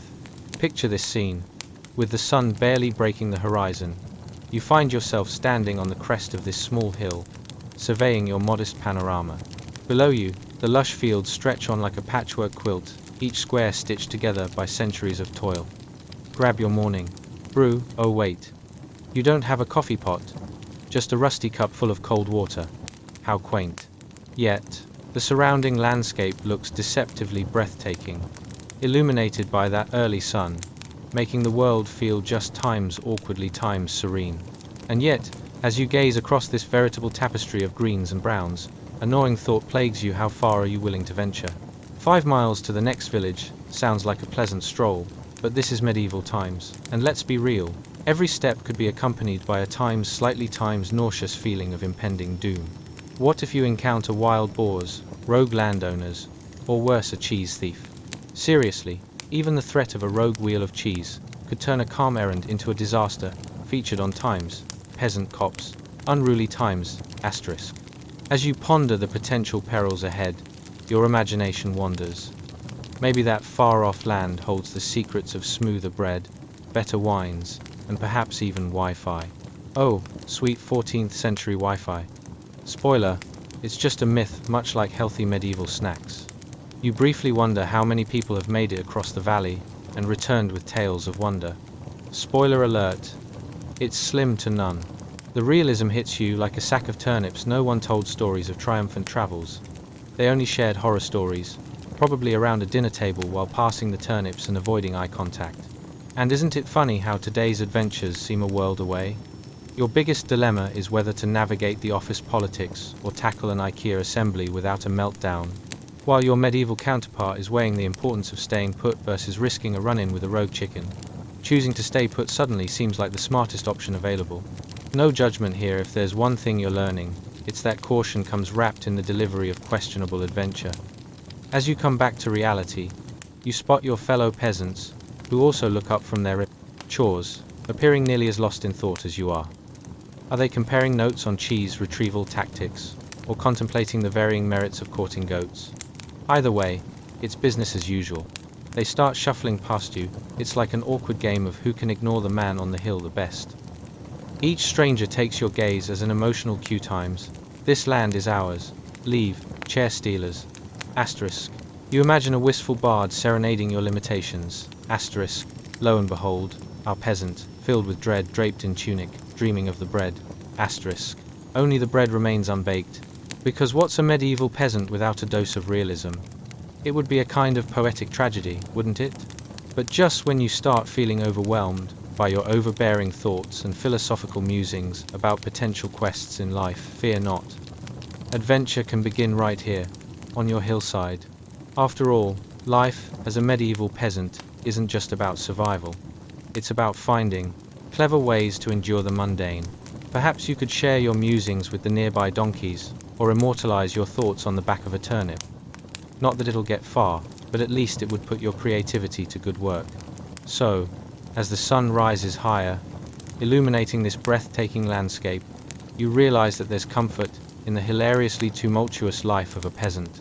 You understand the importance of choosing not just the path beneath your feet, but embracing the imaginative journey of daily existence, knowing full well that life can be equal parts hilarious, mundane, and slightly terrifying. And remember, tomorrow could be Cheese Thief Day, which is reason enough to laugh through the ambiguity. Of course, you can't make this up. Asterisk, asterisk, Chapter 11, The Slippery Slopes of Everyday Life, asterisk, asterisk. Ah, the thrill of waking up in the heart of a medieval forest, nothing like being surrounded by nature, am I right? Although, to be fair, it's less heart, and more slimy underbelly. As you stand on this narrow, muddy track, the trees loom like disapproving relatives at a family gathering. Forget whispering forest vibes. The ancient oaks and twisted roots offer a more feels like a dungeon ambience. You can almost hear the branches whispering, "Good luck with that," as you tentatively take your first steps. The ground squelches beneath your feet, sending little sprays of mud flying, all in the name of ambience. The dark, humid air wraps around you like a soggy blanket, and, honestly, it's surprisingly similar to that time you tried to get cozy while camping, only to have your tent collapse in the rain. So, welcome to the wild, untamed world. And bring a change of socks. Oh, what delightful sounds fill the air. If you listen closely, it's a charming medley of branches cracking ominously, the distant croaking of frogs plotting world domination, and the strangely rhythmic rustling of something you absolutely don't want to meet. Is that a bear? A rogue pumpkin? Who knows? The medieval forest tells tales that could make a bard weep. Let's talk about the visual feast surrounding you. Those giant, gnarled tree roots seem to have taken tree hugging a bit too seriously and are now entangled across the path. They resemble serpentine pizza rolls striving for world entry. Which is perhaps why navigating this path feels like an intense game of hopscotch, but with much less glory and decidedly fewer marshmallows. Imagine trying to dodge not only roots but also memories of last night's questionable dinner. And goodness, that smell. It's like a barnyard threw up in the woods, and you somehow stepped right into it. And speaking of stepping, have you ever thought about the importance of footwear? Peasants weren't exactly on trend back in 1350, given that they had one pair of shoes if you were fortunate enough to own any at all. Let's call them medieval slip-ons, because why be practical when you can risk your toes fumbling through mud and damp grass? Every trek could easily end in a soggy tragedy. The last thing you need is to fight off invading frogs, only to realize you've turned your foot into a home for the muck-dwelling creatures. Your imagination wanders as you move deeper into the underbrush, crafting a whimsical narrative that includes avoiding prickles, strange animal encounters, and questioning your entire life's choices. Suddenly you hear, what's that? A slice of cheese rolling down a hill. Surely this is a sign. Who knew the path could hold such treasures? Moldy, foraged snacks could indeed be fabulous companions on these wilderness traipses. Behold, all those goodness-promising, delectable herbs. Oh wait, sorry, just more weeds. Yet, from a distance, they could totally pass as an Instagram-worthy salad. As you venture further, keep in mind the vying competition for the illustrious title of best scavenger among the local fauna. Squirrels dart through branches, plotting their takeover, while rabbits glance up at you with the absolute confidence of little creatures who have never faced a tax collector in their life. It's a brave new world out here, one where everyone has their own agenda, rooted in the deep-seated ambition to steal your lunch. You're beginning to think that perhaps stepping off the muddy track was a slightly ill-advised choice. But then bam, a delightful thought hits you. Is this the secret training camp for ballet goats? Yes. You heard them practicing the grand plie beneath the dense canopy. The cultivating ambivalence of wildlife makes this chaparral the absolute hotbed of raucous activity. Upon reflection, you're almost certain you've seen signs indicating the next Forest Performers Hall of Fame is just around the corner. But, alas, the thrill of adventure comes with equal parts uncertainty. You may be knee-deep in life's great melange of nature. Is it a walkabout or a track of doom? You might encounter creatures so unyielding and nerve-wracking that you consider ditching the whole idea and moving back to the humble safety of peasant life, amidst the turnips and goats. At least there, you can combat the trials of romance with a good cry into a bowl of stew. A far more appropriate place for a castaway daydream. Speaking of whimsical thoughts, remember the majority of your medieval kin. They'd probably be unimpressed by your lofty aspirations of leisurely strolls through brooding woods. But here's the kicker. You may find yourself imagining them curled up at home, meticulously arranging dried herbs while expanding their skills in the fine art of turnip flavoring. Pharaoh what? That's right, life as a medieval peasant isn't just about survival tactics in the muck. It's about discovering the joys within the monotonous routines, all while having an occasional laugh at the chaos of your existence. Now let's just hope you don't unwittingly announce your presence to anything that might prefer its cheese direct, and maybe, just maybe, avoid impending doom in the form of a badger or aromatic foliage. Congratulations, you've officially traversed a world where mundane and wild collide in the most awkwardly entertaining way. Now picture yourself returning to the village, perhaps even with a newfound appreciation for soggy socks. Enjoy the spectacle of muddy brilliance that is life as a medieval peasant.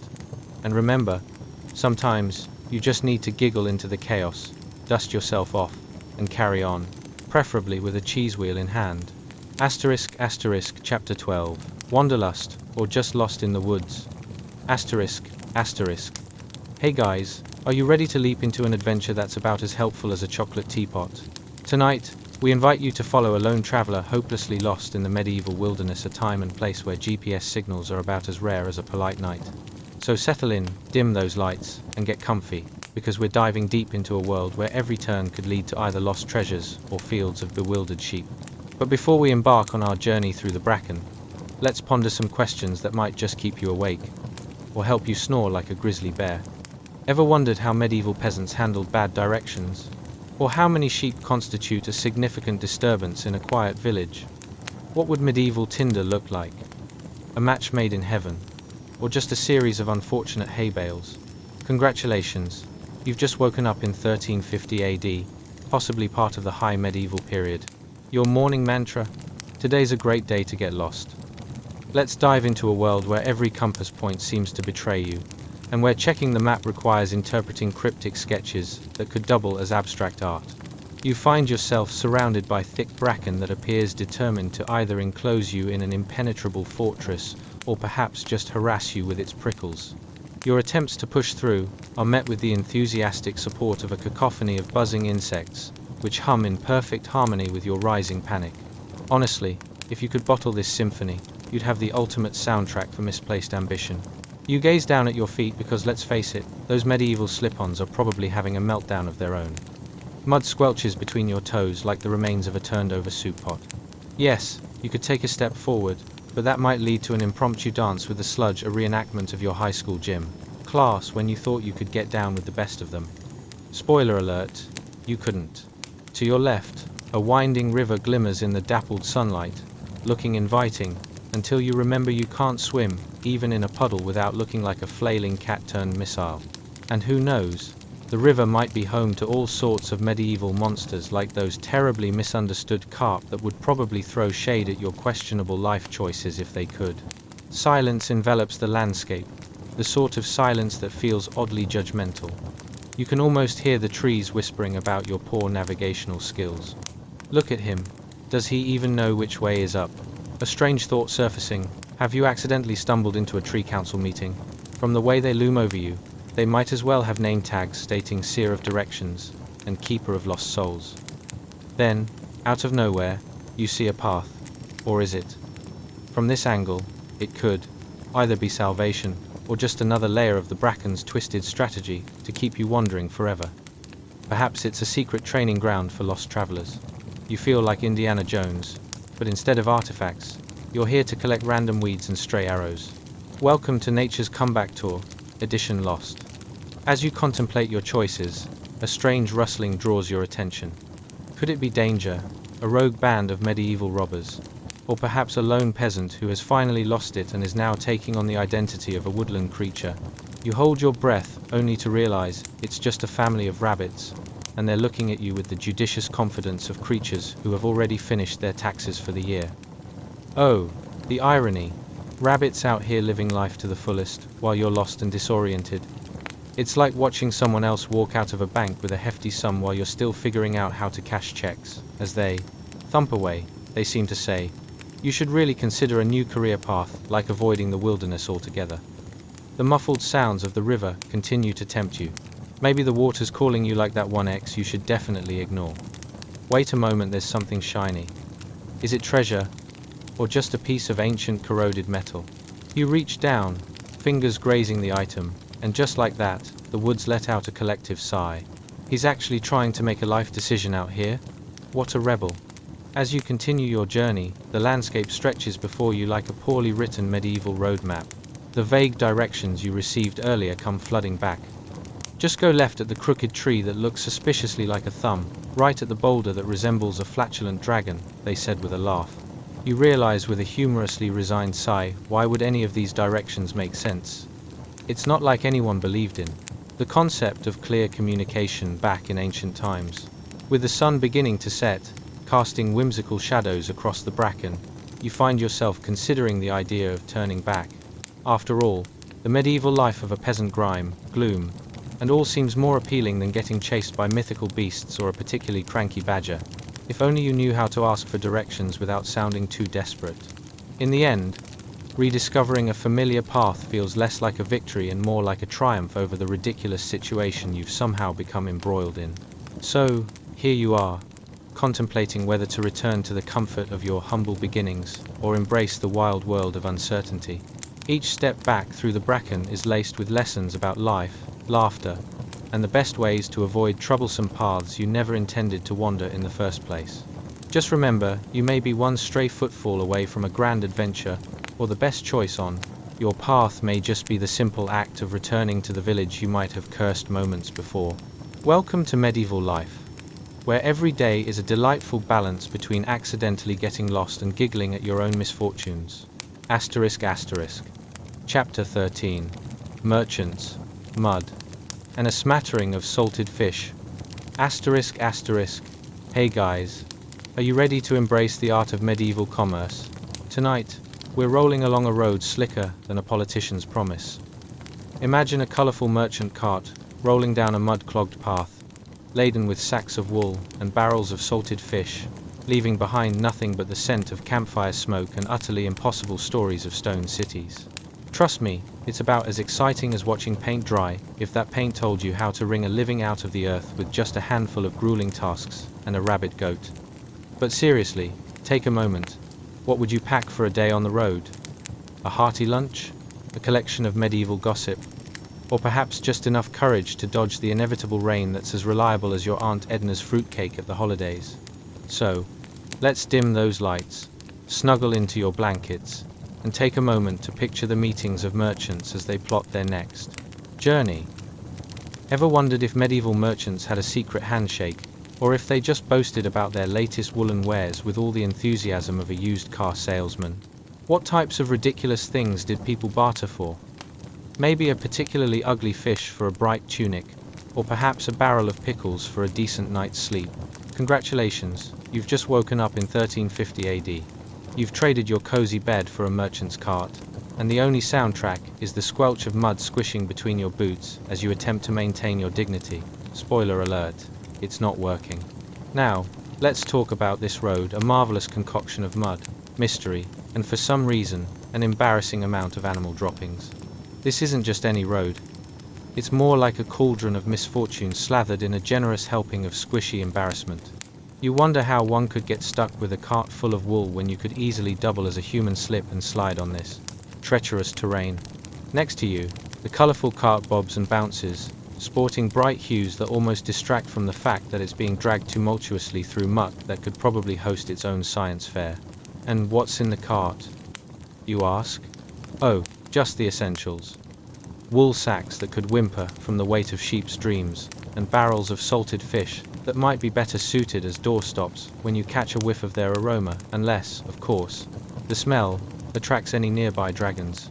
You breathe in that delightful mix of campfire smoke, which could cheerfully mask the stench of fish. But let's be real, nothing says medieval luxury like the smell of a brine-soaked excuse for a meal. There's something oddly comforting about knowing that medieval folks, just like you and I, had a knack for masking unpleasant odors with a deft combination of denial and strong spices. Let's take a moment to appreciate the bravery of cart drivers. Ever tried negotiating a muddy slope while transporting several hundred pounds of unassailable wool? It's like trying to roller skate in a room full of cats, absolutely chaotic, and you inevitably end up with something surprisingly ugly to share at dinner. But of course, you muster your courage and lean into the challenge, swinging your arms like a dervish, hoping to defy gravity or at least any expectations people may have of you. And look, what's that glint up ahead? A group of merchants, hands gesturing enthusiastically as they barter over, what? Wool? Fish? Or perhaps the latest gossip about the Lord, who had too much mead at last week's banquet and ended up wearing a cabbage as a hat. Clearly, those rumors can fuel a marketplace like few things can. You feel the weight of history creeping in as you approach. This is not just a transaction of goods, it's the heartbeat of the medieval economy, where jokes about fishy trade deals and woolen disputes become fables told around campfires for generations. It's like opening a modern app only to discover that the features include dodging foul-mouthed pigeons and accidentally offending the local livestock. Ah, have you heard the tale of Sir Fluffington? One merchant exclaims, causing you to turn, intrigued. He once sold a barrel of stinky fish to the wrong village, and now every time they see a fish, they turn their noses up like they just caught a whiff of defeat. Sustaining your giggles is tough. The humor is woven deeply into the fabric of these historical exchanges, a sort of lively banter that reminds you that centuries haven't changed human nature. Need a good chuckle? All you need is a cartload of fish and clever tongue-in-cheek remarks. As the hours roll on, your journey continues through the streams of comically exaggerated stories and the muddy backstories of businesses long since gone. Each stop becomes a mini journey of absurdity as you weave through stories some fattened by campfire smoke, others quaintly shaped by the characters animating them with every comedic flair. As you trudge along this fascinating path, let it sink in. Being a medieval merchant isn't simply a role. It's about the laughter as much as the goods. You watch as those tired horses haul their precious cargo, and you can't help but chuckle at the sheer ridiculousness of it all. Because let's be honest, if you could sleep still imagining the chaos of a salted fish market, then maybe your dreams hold a bit more promise than you thought. As this chapter closes, you find solace in the fact that no matter how squishy the roads or slippery the excuses, you're part of an adventure that promises laughter, wild tales, and plenty of surprises hidden beneath colorful woolly clouds, and a strong whiff of salted fish. So close your eyes and drift into slumber, imagining your own splash of absurdity. Chapter 14. Building a Muddy Mansion. Hey guys, are you ready to dive into the squishy world of medieval home building?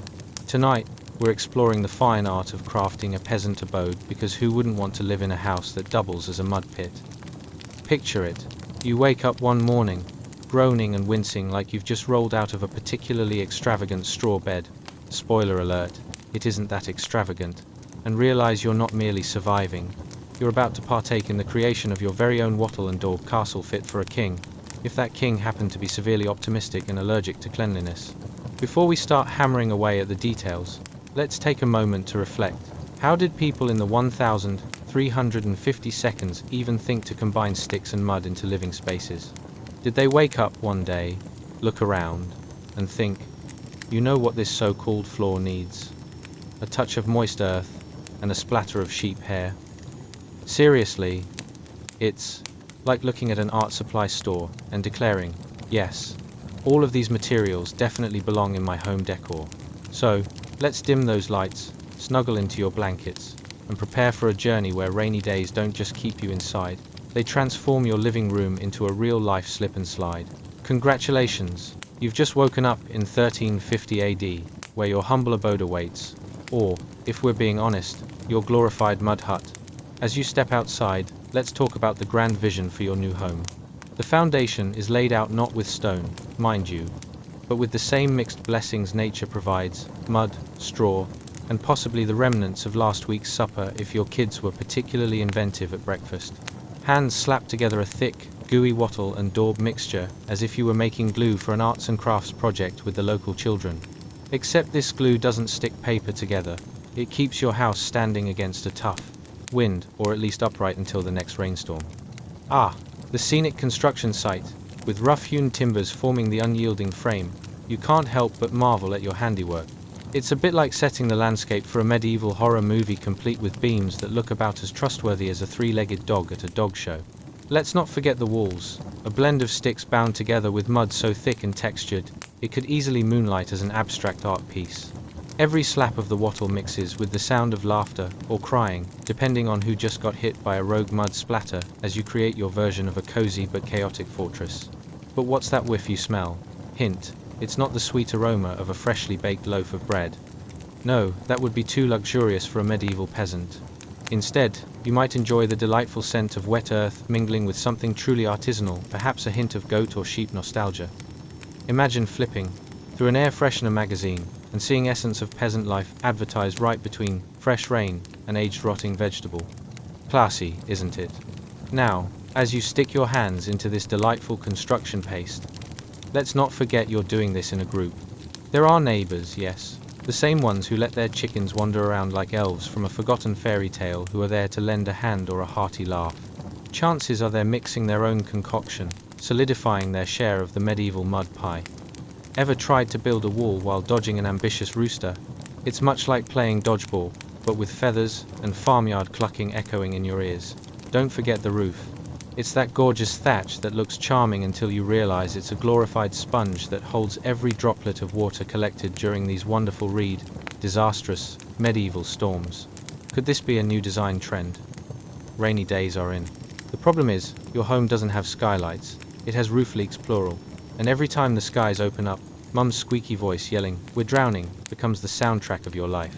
You'll also want to think about ventilation. Ventilation?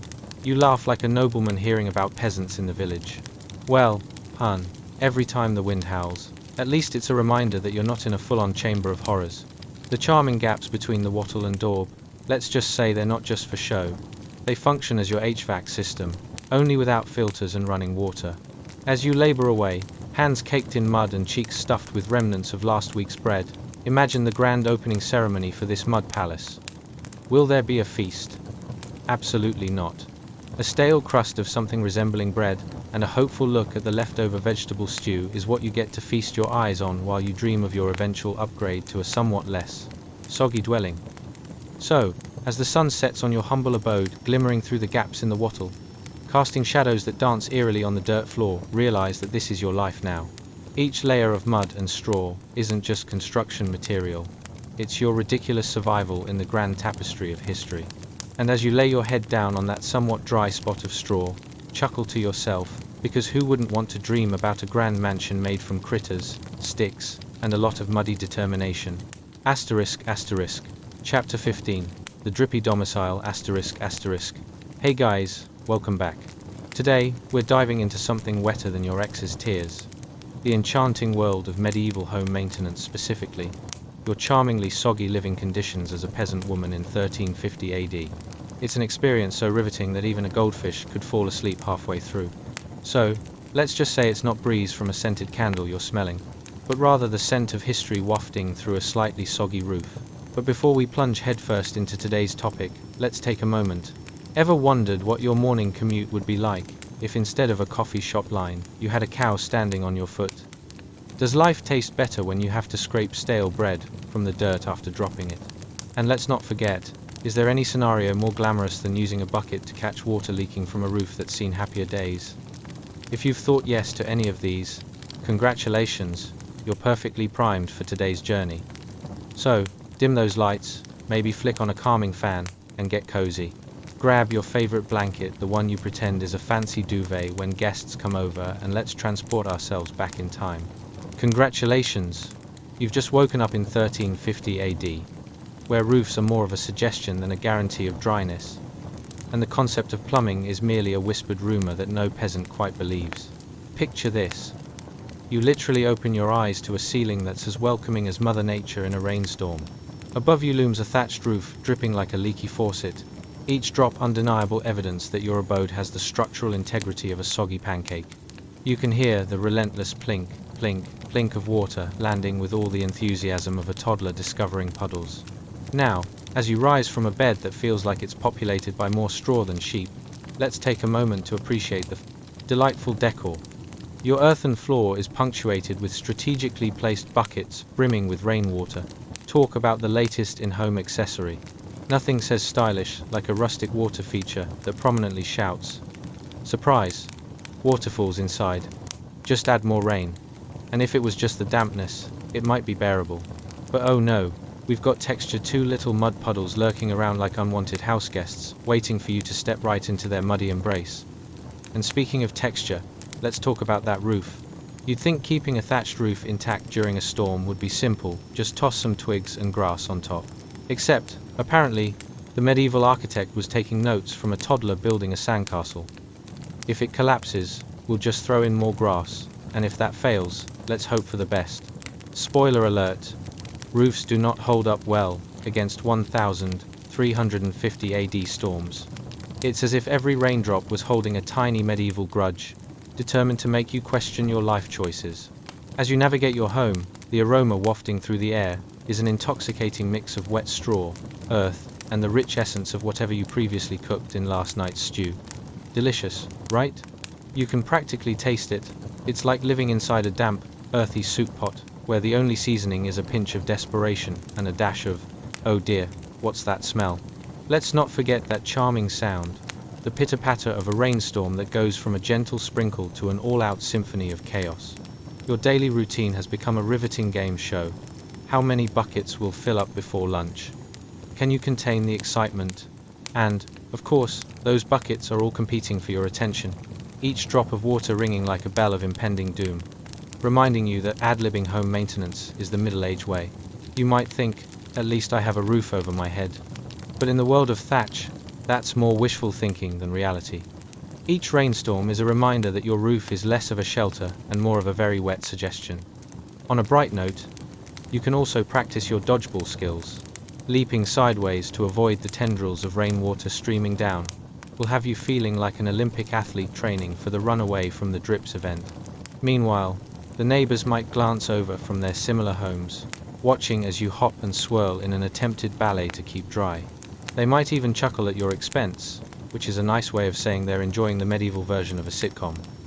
But more pressing matters loom, like keeping the floor from becoming a miniature swamp. You can remind yourself, at least I'm not having to wash my feet in the river. But as you sweep the last few grains of dirt away, a sudden slip on a mud patch will have you reconsidering that statement. Every step outside feels like you're auditioning for dancing with the mud as you try to keep upright. As the night falls, patter of rain transforms into a soothing lullaby, and you tuck yourself back into bed. The calming sound of water slowly sloshing in buckets reminds you that tomorrow will inevitably be more of the same. Your humble abode may test your spirit and challenge your knees, but who wouldn't find comfort in a residence so quaintly chaotic?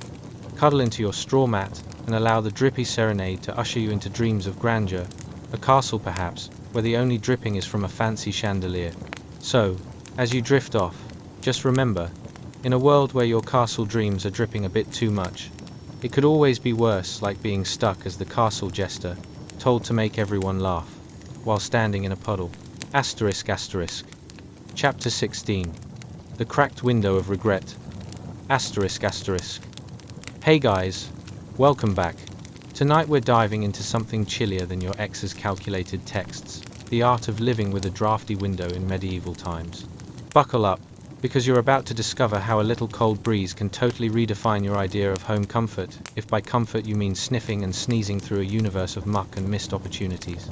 But before we leap through that charmingly chipped window frame into the past, I have a question for you. Would you prefer to experience a bedbug-infested straw mattress, or stick your foot in a bucket of muddy water?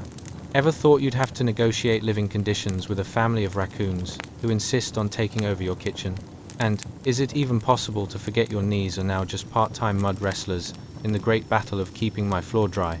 Ask yourself these delightful quandaries as we prepare for our comedic descent into the medieval peasant lifestyle.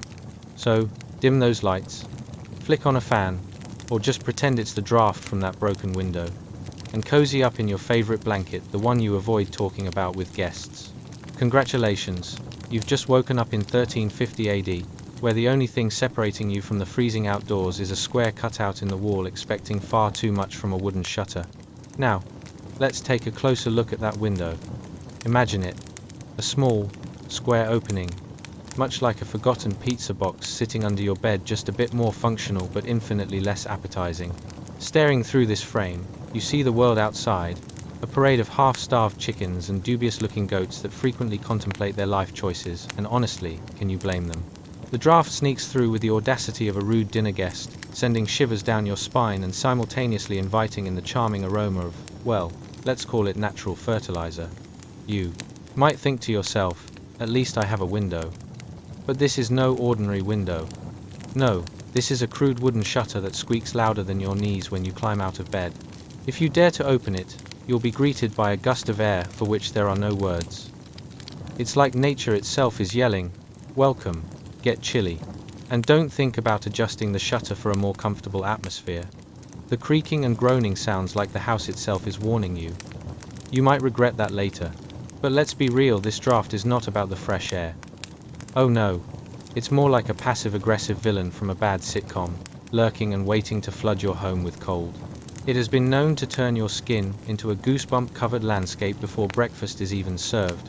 You might even wonder aloud, is this draft here to enhance my immunity, or just remind me how poor my life choices are? Spoiler, it's the latter. Every morning, you wake up, hoping to see sunshine pouring through that tiny opening, maybe even a little blessing from the heavens. Instead, you're greeted by the fascinating view of muddy puddles and blown over haystacks. And while we're on the subject of views, can we talk about your actual view? It's like being inside a filtered Instagram photo that's just been dunked in dirt. Oh, the glamour. A breeze brushes across your face, and you start asking yourself, am I really a medieval peasant or a post-apocalyptic character from a comic book? A simple draft now feels like a life-altering plot twist. You shuffle over to the window, fighting tooth and nail against the elements more than you fought to get that one last muffin at brunch. But not to worry, you've developed advanced gymnastics skills just from keeping your balance on the incredibly sophisticated concoction of mud and straw that constitutes your floor. Now, outside your window, you can see villagers trudging past, clutching their worn baskets like they're clutching the last cookie at a family gathering. Each one of them is masterfully avoiding obstacles on their way to water the crops.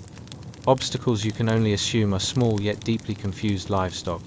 Think of it as real-life practice for navigating an obstacle course designed by a particularly mischievous toddler.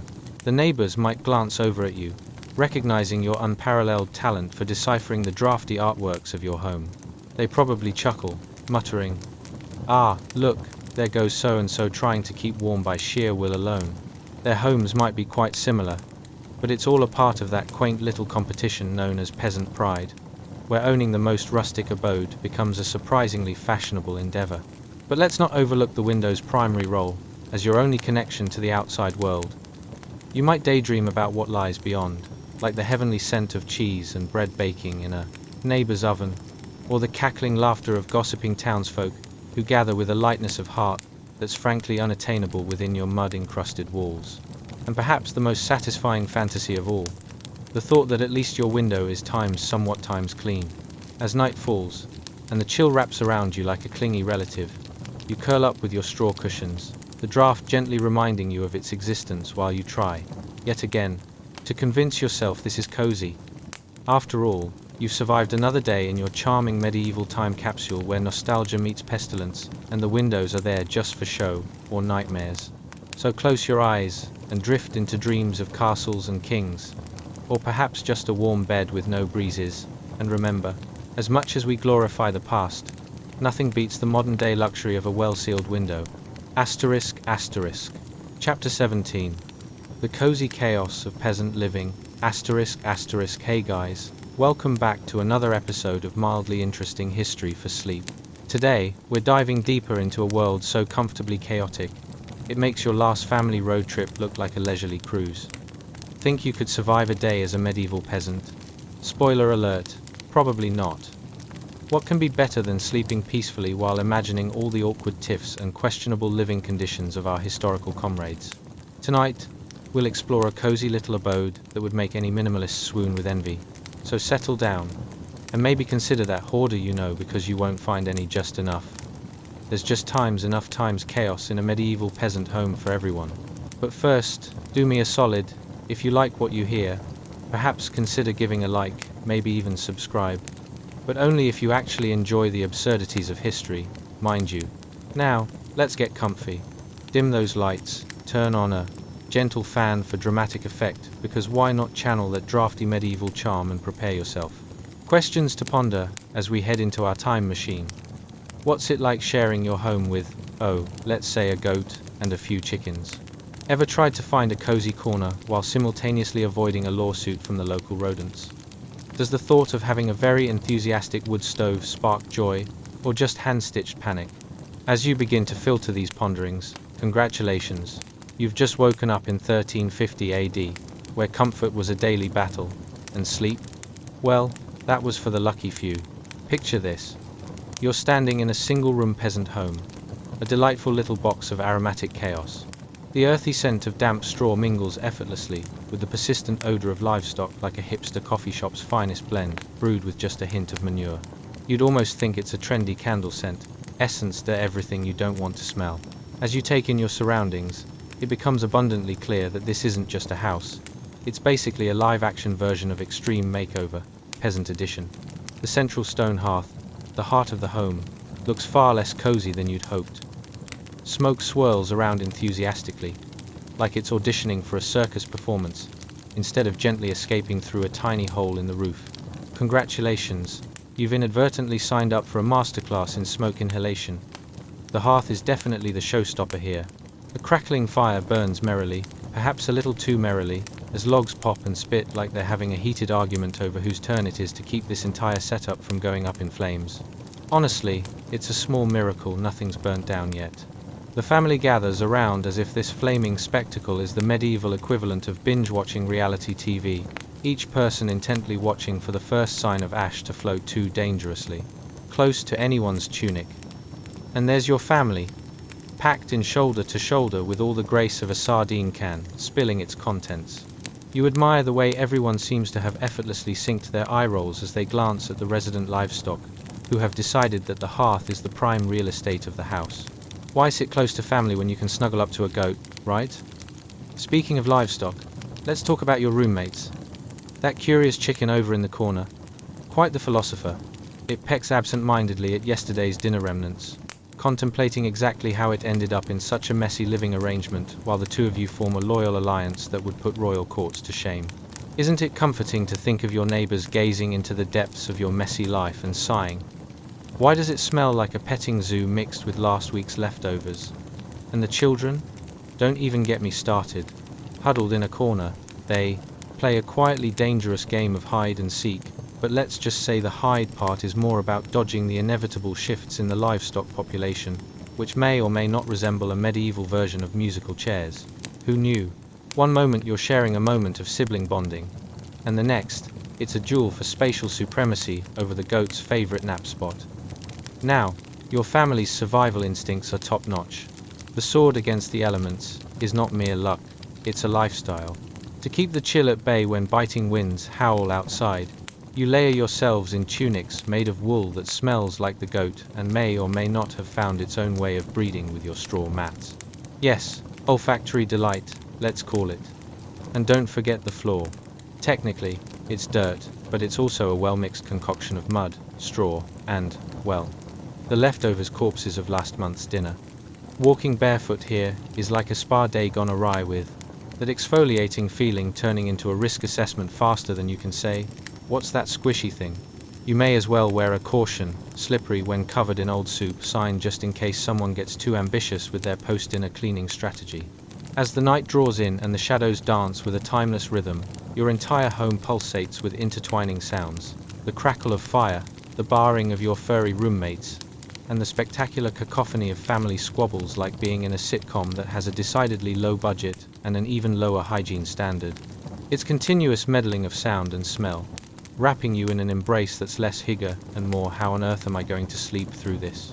So, close your eyes, let the humor and absurdity of medieval life cradle you like a hastily patched straw mattress, and dream away to a world where the biggest challenge was not being the one who got pecked by the chicken or snubbed by your goat companion. Because after tonight's charmingly chaotic journey through peasant living, you might realize that while modern life has its flashy quirks, nothing quite matches the snug horror of a medieval home. Asterisk asterisk. Chapter 18.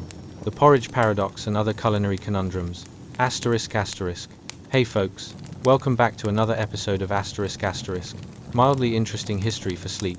Asterisk asterisk. Tonight, we're once again stepping into the chaotic, delightfully absurd world of medieval life, where your meals are about as exciting as watching paint dry.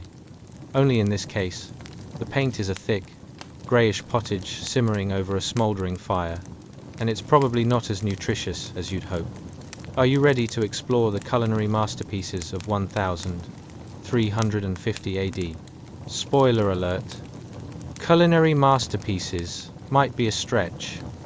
Think you could hold your own against the daily gruel that would make even the most adventurous modern-day foodies cry for help? Ever tried to whip up a gourmet meal using random leftover grains and a sprinkle of despair? And the big one. What do you think it means when they say, it's soup season, during a time when soup never really left? Grab your plushiest pillow, dim those lights, and turn on your gently oscillating fan for that truly historical draft feel.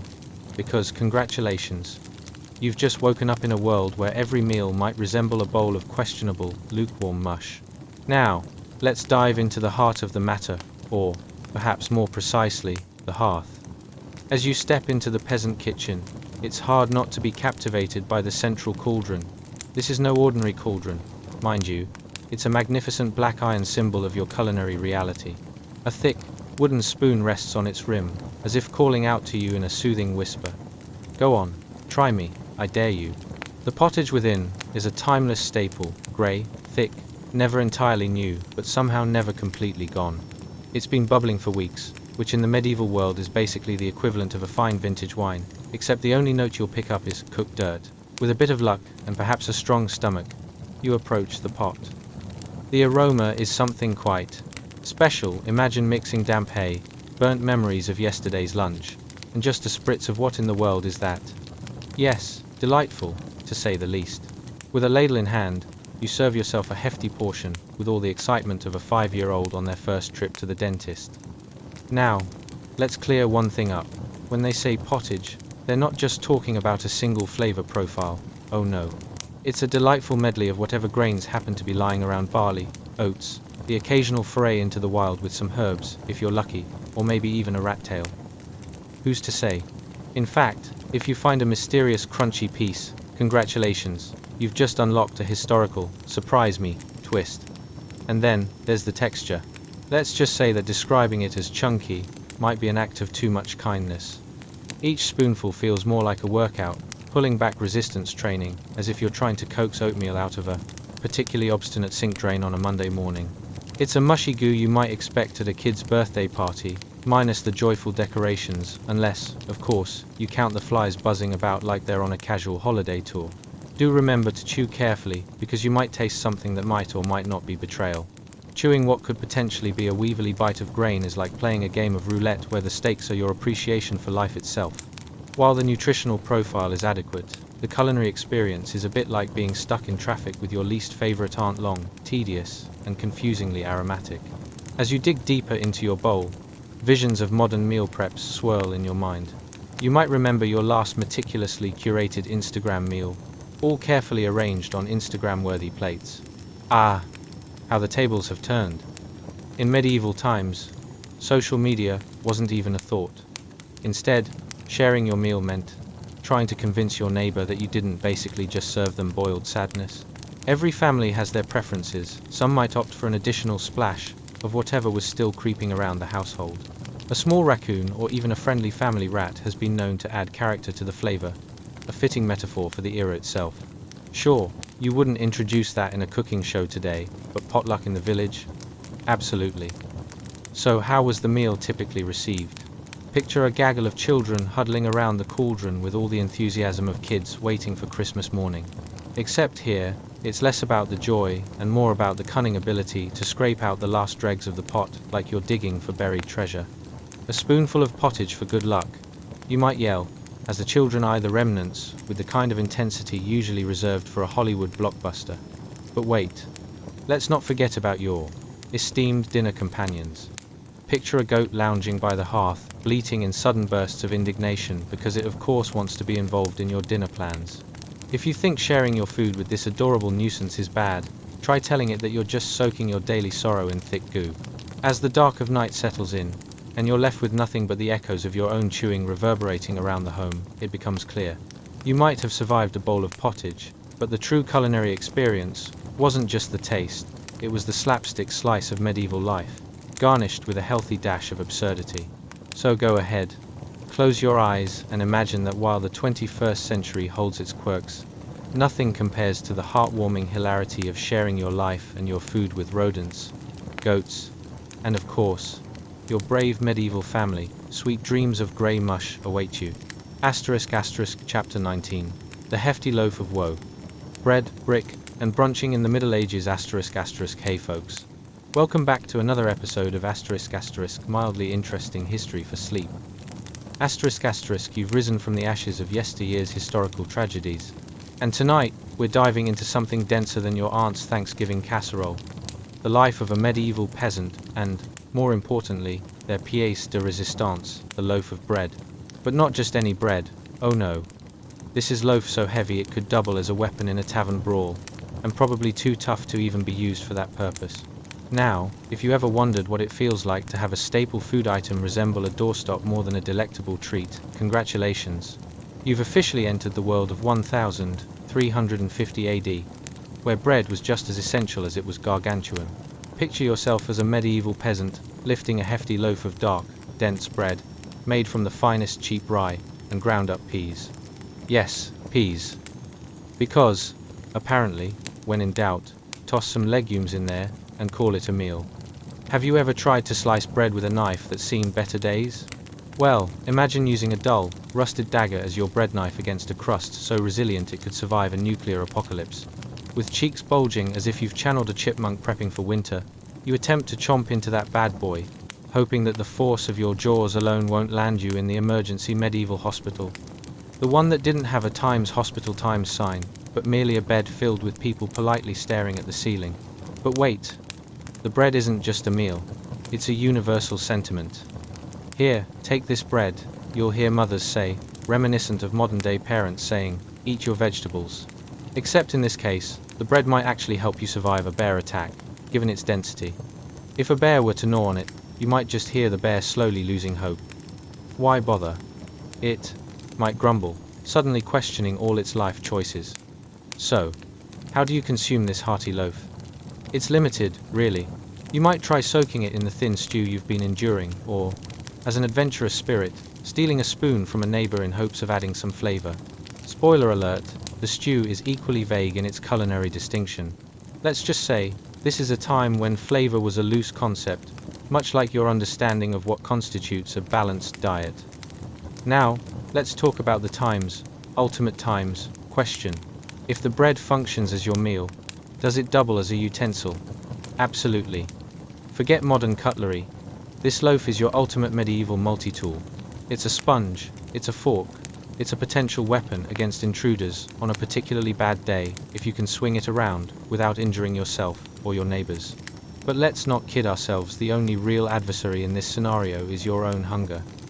Imagine trying to scoop up that stew, a dish that looks like it's seen the business end of a swamp drain with a hunk of rye bread. It's akin to trying to wash a car with a chocolate bar. The intention's there, but the execution leaves much to be desired. Each scoop is a calculated risk, where you can almost hear your stomach grumbling. Is this really the life we signed up for, or did I accidentally enroll in the Hunger Games, Peasant Edition? Let's not forget the social implications of this upset stomach drama. Picture villagers exchanging glances over shared loaves as if they're revealing secrets in an absurd, medieval gossip circle. Oh, did you see? Hildegard managed to dip her bread into the goat's milk again. Quite the daredevil with a questionable texture preference. You nod in feigned understanding, knowing full well that if you complain about your meal, you'll not only earn sharp looks but perhaps find yourself on the receiving end of next week's gruel experiment. And here's the kicker. Some might even find themselves using the bread from their daily rations to patch up their chins during those riveting village gossip sessions. A slice here, a bite there, who needs a bandage when you have a loaf hanging out of your satchel like a wilting flower? Oh, how's your day going? You might say to your neighbor as you subtly wipe off the mud from last week's pottage. Just, managing my wounds. As you delve deeper into that loaf, it's easy to get lost in what you can only assume is the taste of desperation and self-preservation. But isn't that the charm of being a peasant? Sacrificing comfort for sheer survival? Yes, indeed. So, as you reflect on modern meals with tiered plates and fancy garnishes, let's dismiss any notion that bread should be delicate and airy. Oh no, here, you live your life in thick crusts, hearty ingredients, and an occasional splatter of dubious stew, because nothing says medieval delight quite like biting into a loaf, filled not just with nutrients, but with stories, grit, and a hearty splash of irony. Welcome to your culinary adventure, where every meal feels like a survival episode on medieval reality TV. Spoiler alert, you probably won't make it past the dinner table, but at least you now have a pretty substantial loaf to comfort you through the night, perhaps even doubling as a pillow during those unexpectedly cold evenings. Sweet dreams of swashbuckling with lumps of bread await you. Chapter 20. The Pigpen Chronicles. Butchering, blood, and resourceful recipes. Hey folks. Welcome back to another episode of mildly interesting history for sleep. Tonight, we embark on a journey darker than the bottoms of peasant pots after a week of questionable soup. Prepare yourselves, because we're diving into the not-so-delicate arts of pig butchering circa 1350 AD, a time when resourcefulness was key, and nothing, times nothing went to waste. So, let's ponder a few questions, shall we? Ever found yourself peering into your fridge and thinking, what on earth can I do with that last piece of wilted lettuce? Now, imagine that feeling multiplied tenfold when your entire livelihood hinges on a single pig. Would you have the heart to transform its squeals into sizzling sausages? Or would you prefer a nice, safe salad from the grocery store? And as you're slicing away, you might wonder, how do you turn a blushing pink pig not just into food but into a feast? Fit for, well, your hungry family of 12? Let's not forget, there are no food processors in 1350. Congratulations! You've just woken up in a mud-splattered village, surrounded by the aromatic tang of earthiness and a few disgruntled pigs. Welcome to the pig pen, where your neighbor's discomfort might just translate into your next meal. The sun is barely rising, casting a muted light on the day's grim tasks ahead. You hear the distant oink of the chosen piglet, a stout fellow with the delightful name of Gristle. The name sounds fitting, since the first order of business is to turn him into a hearty dish that hopefully doesn't involve further adventures in the mud. First, the business of skinning. As charming as this sounds, there's no charming way to describe it. You slice open Gristle's belly. It's all very much like undertaking an unorthodox biology lesson. If biology class involved a little more shouting from nearby children and a whole lot of adjectives describing the colors of intestinal walls. You could almost add gory and theatrical to your resume after this whole episode. Next, There's a delightful chore called bloodletting. Yes, indeed. As Gristle has a quiet moment pondering the meaning of life, you're capturing his blood in a bucket. It's like a butcher's remix of a cooking show segment. You can practically hear the commentary, and here we have pig blood, a fabulous base for puddings. Throw a pinch of herbs and you have yourself a veal boudin medieval style. If you've never experienced the sheer thrill of draining blood into a bucket, let me assure you it's nothing short of a medieval art form as you blend culinary finesse with the athleticism of a butcher. Now let's think about resourcefulness. Every part of Gristle is utilized, and goodness, do we get creative. You transform the intestines into sausages, because what else can you do with something that resembles a very distressed string of yarn? You deftly fill and twist, churning out links for dinner as though you're crafting a history-themed chain of macrame. It's not every day that your culinary work could be confused with crafting artwork that vaguely resembles an anaconda. Remember those leftover organs? Sure, you could call them delicacies, or you could just call them what they really are. Hobo's delight. Liver, heart, and kidneys become an impromptu dish that looks like a modern art project gone wrong. You're basically the Picasso of poverty, drizzling entrails into a pot and simmering them down with whatever scraps are left from last week's stew. If the noble class witnessed your artistry, they'd be aghast. But to you, a dinner fit for kings, at least by peasant standards. Just when you think the soaking and simmering is at its zenith, a flock of nearby hens flutter around, clucking their skepticism. You think that's good? They seem to say. Try mixing in some weeds. Add a dash of gruel while you're at it. Your kitchen has most definitely taken a turn for the absurd, with an aroma that's like Grandma's questionable casserole times 100. And let's not forget the aftermath. The ground now resembles an artist's palette, splotched with the pigments of use and a possibly mounting health hazard. Pits of scraps litter the scene, all promising a fine variety of medieval compost and a great selection of undiscovered maggots. You'll need to gather these remains into a sack.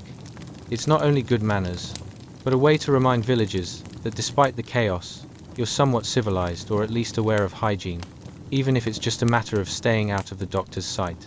Now, with dinner on the way and the children circling like hungry hawks, you partake in a familial ritual, feasting. Not the extravagant banquet with goblets and rigged wine, but a simple endeavor involving ugly plates and half-excited children who are used to uncertainties in flavor. Look, it's a mystery stew tastes a bit like last week's potatoes, but with an added kick of what the heck is this, said in a tone only medieval parents could muster. At this point, your state of cookery can only be described as artful desperation, a practice that could probably win you a place on some dystopian cooking show, a Survivor, pig edition, if you will. Ah yes, this is the life of a medieval peasant, where every meal is a gamble, and blood, quite literally, runs thicker than water. So as you reflect on your evening of butchery, remember that when you're faced with scarce ingredients, and even scarcer resources, there's nothing more potent than a little creativity mixed with a fair amount of sheer determination and maybe a dollop of good humor. Because if you can turn a pig into a meal while dodging the accidental splatter from the butcher's block, then really, how hard can modern life be? Sweet dreams of pig. Scenarios and culinary challenges await you. Asterisk asterisk. Chapter 21. Sip, slosh. Repeat. The perils of medieval hydration. Asterisk asterisk. Hey folks, welcome back to another episode of Asterisk Asterisk. Mildly interesting history for sleep. Asterisk asterisk. Tonight, we'll be taking a refreshing dive into the murky abyss of medieval hydration because nothing says romance like a warm tankard of small beer, right? Get comfortable, because we're about to explore quenching your thirst in a world where clean drinking water was as elusive as a noble with a sense of humor. Imagine waking up one morning, more parched than a desert cactus at high noon. You slither out of your hay pile bed, stretching your limbs, but there's one issue nagging at you more than the existential dread of being a medieval peasant. Forget the morning coffee. You crave something that won't make your stomach turn, and perhaps won't taste like it has been filtered through a cow's back end. So, you head to the village, well, only to discover, oops, it's been contaminated by who knows what. Congratulations, you've just been transported back to 1350 AD, the very zenith of the high and late medieval period. The well water, much like your last first date, is a total mess, unreliable and potentially hazardous to your health. So, what's a thirsty peasant to do? Enter stage left, small beer. Oh yes, Small beer, what a lovely little concoction. It's basically the medieval equivalent of whatever's left at the bottom of the fridge after a house party. Murky, cloudy, maybe a little frothy, with an aroma that makes you question every life choice that brought you to this point. But hey, it's low in alcohol, a beloved go-to from the moment you pop out of the cradle, right up until you reach your old age of whatever you make it to in a world without antibiotics. Picture this.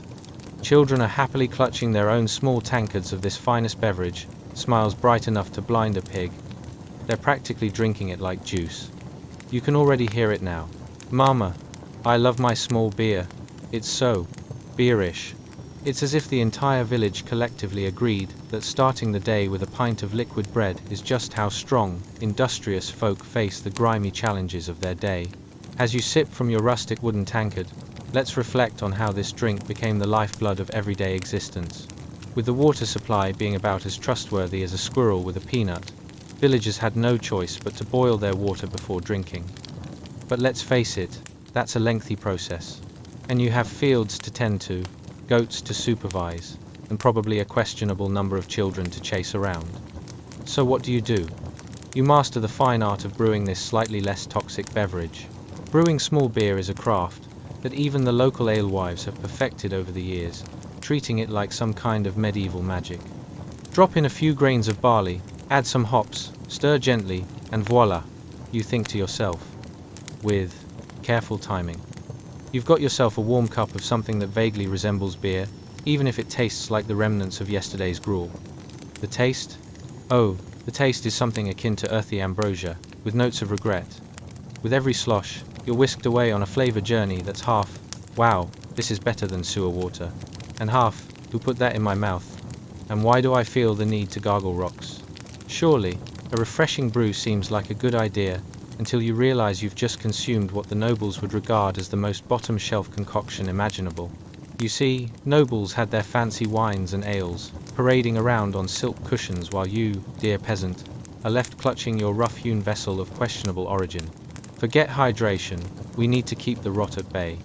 You think, taking another sip that may or may not induce visions of dancing vegetables. It's also interesting to note that this small beer was often consumed throughout the day, the morning ritual synonymous with breakfast. Ever had breakfast beer?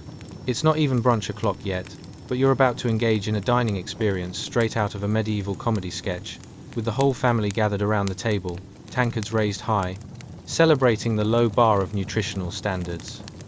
As you navigate through your day, ladling gruel and discussing the harvest with fellow peasants, small beer is your constant companion. Picture gatherings settling down after a long day of ploughing, your hands worn and calloused, as laughter echoes softly under a sky painted in hues of twilight. Clinking your tankard with others provides a momentary sense of unity, a raucous cheer amidst the day's grim toil, buoyed by that hearty swig of, well, essentially regret in a cup. Now, let's talk about the aftermath of all that small beer consumption. As the sun drops and the air begins to cool, you may find yourself with a full belly, a slightly tipsy head, and a pressing question. Why does your neighbor's goat look so amusing right now? It's 1350, and life isn't as serious as it should be when small beer is involved. You might even bond over a grim reality. At least you're all enjoying the same murky fate, sipped straight from the comfort of your mud-laden home. So, as you settle down to dream of hearty stews and frothy ales, remember that every sip of that small beer was a collective rebellion against the harshness of peasant life, a quirky celebration of resilience. And when you wake, with thoughts fluttering like wayward chickens in your head, just be glad you're not wrestling with the reality of, is this well water safe to drink? Or the preferred medieval version of grocery shopping, hunting for whatever didn't run too fast. In the grand tapestry of history, small beer might just be a thread weaving together an entire existence of survival. And if nothing else, next time you reach for that cold drink, you can ponder, at least it's not small beer. Sweet dreams of tankards and rural ruckus await you. Asterisk, Chapter 22. The Peasant's Plight, an ode to dirt and desperation. Asterisk. Hey folks.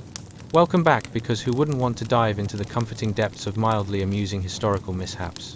Tonight, we embark on a journey more traumatic than stepping into a hot bath at your in-laws' house. the life of a medieval peasant.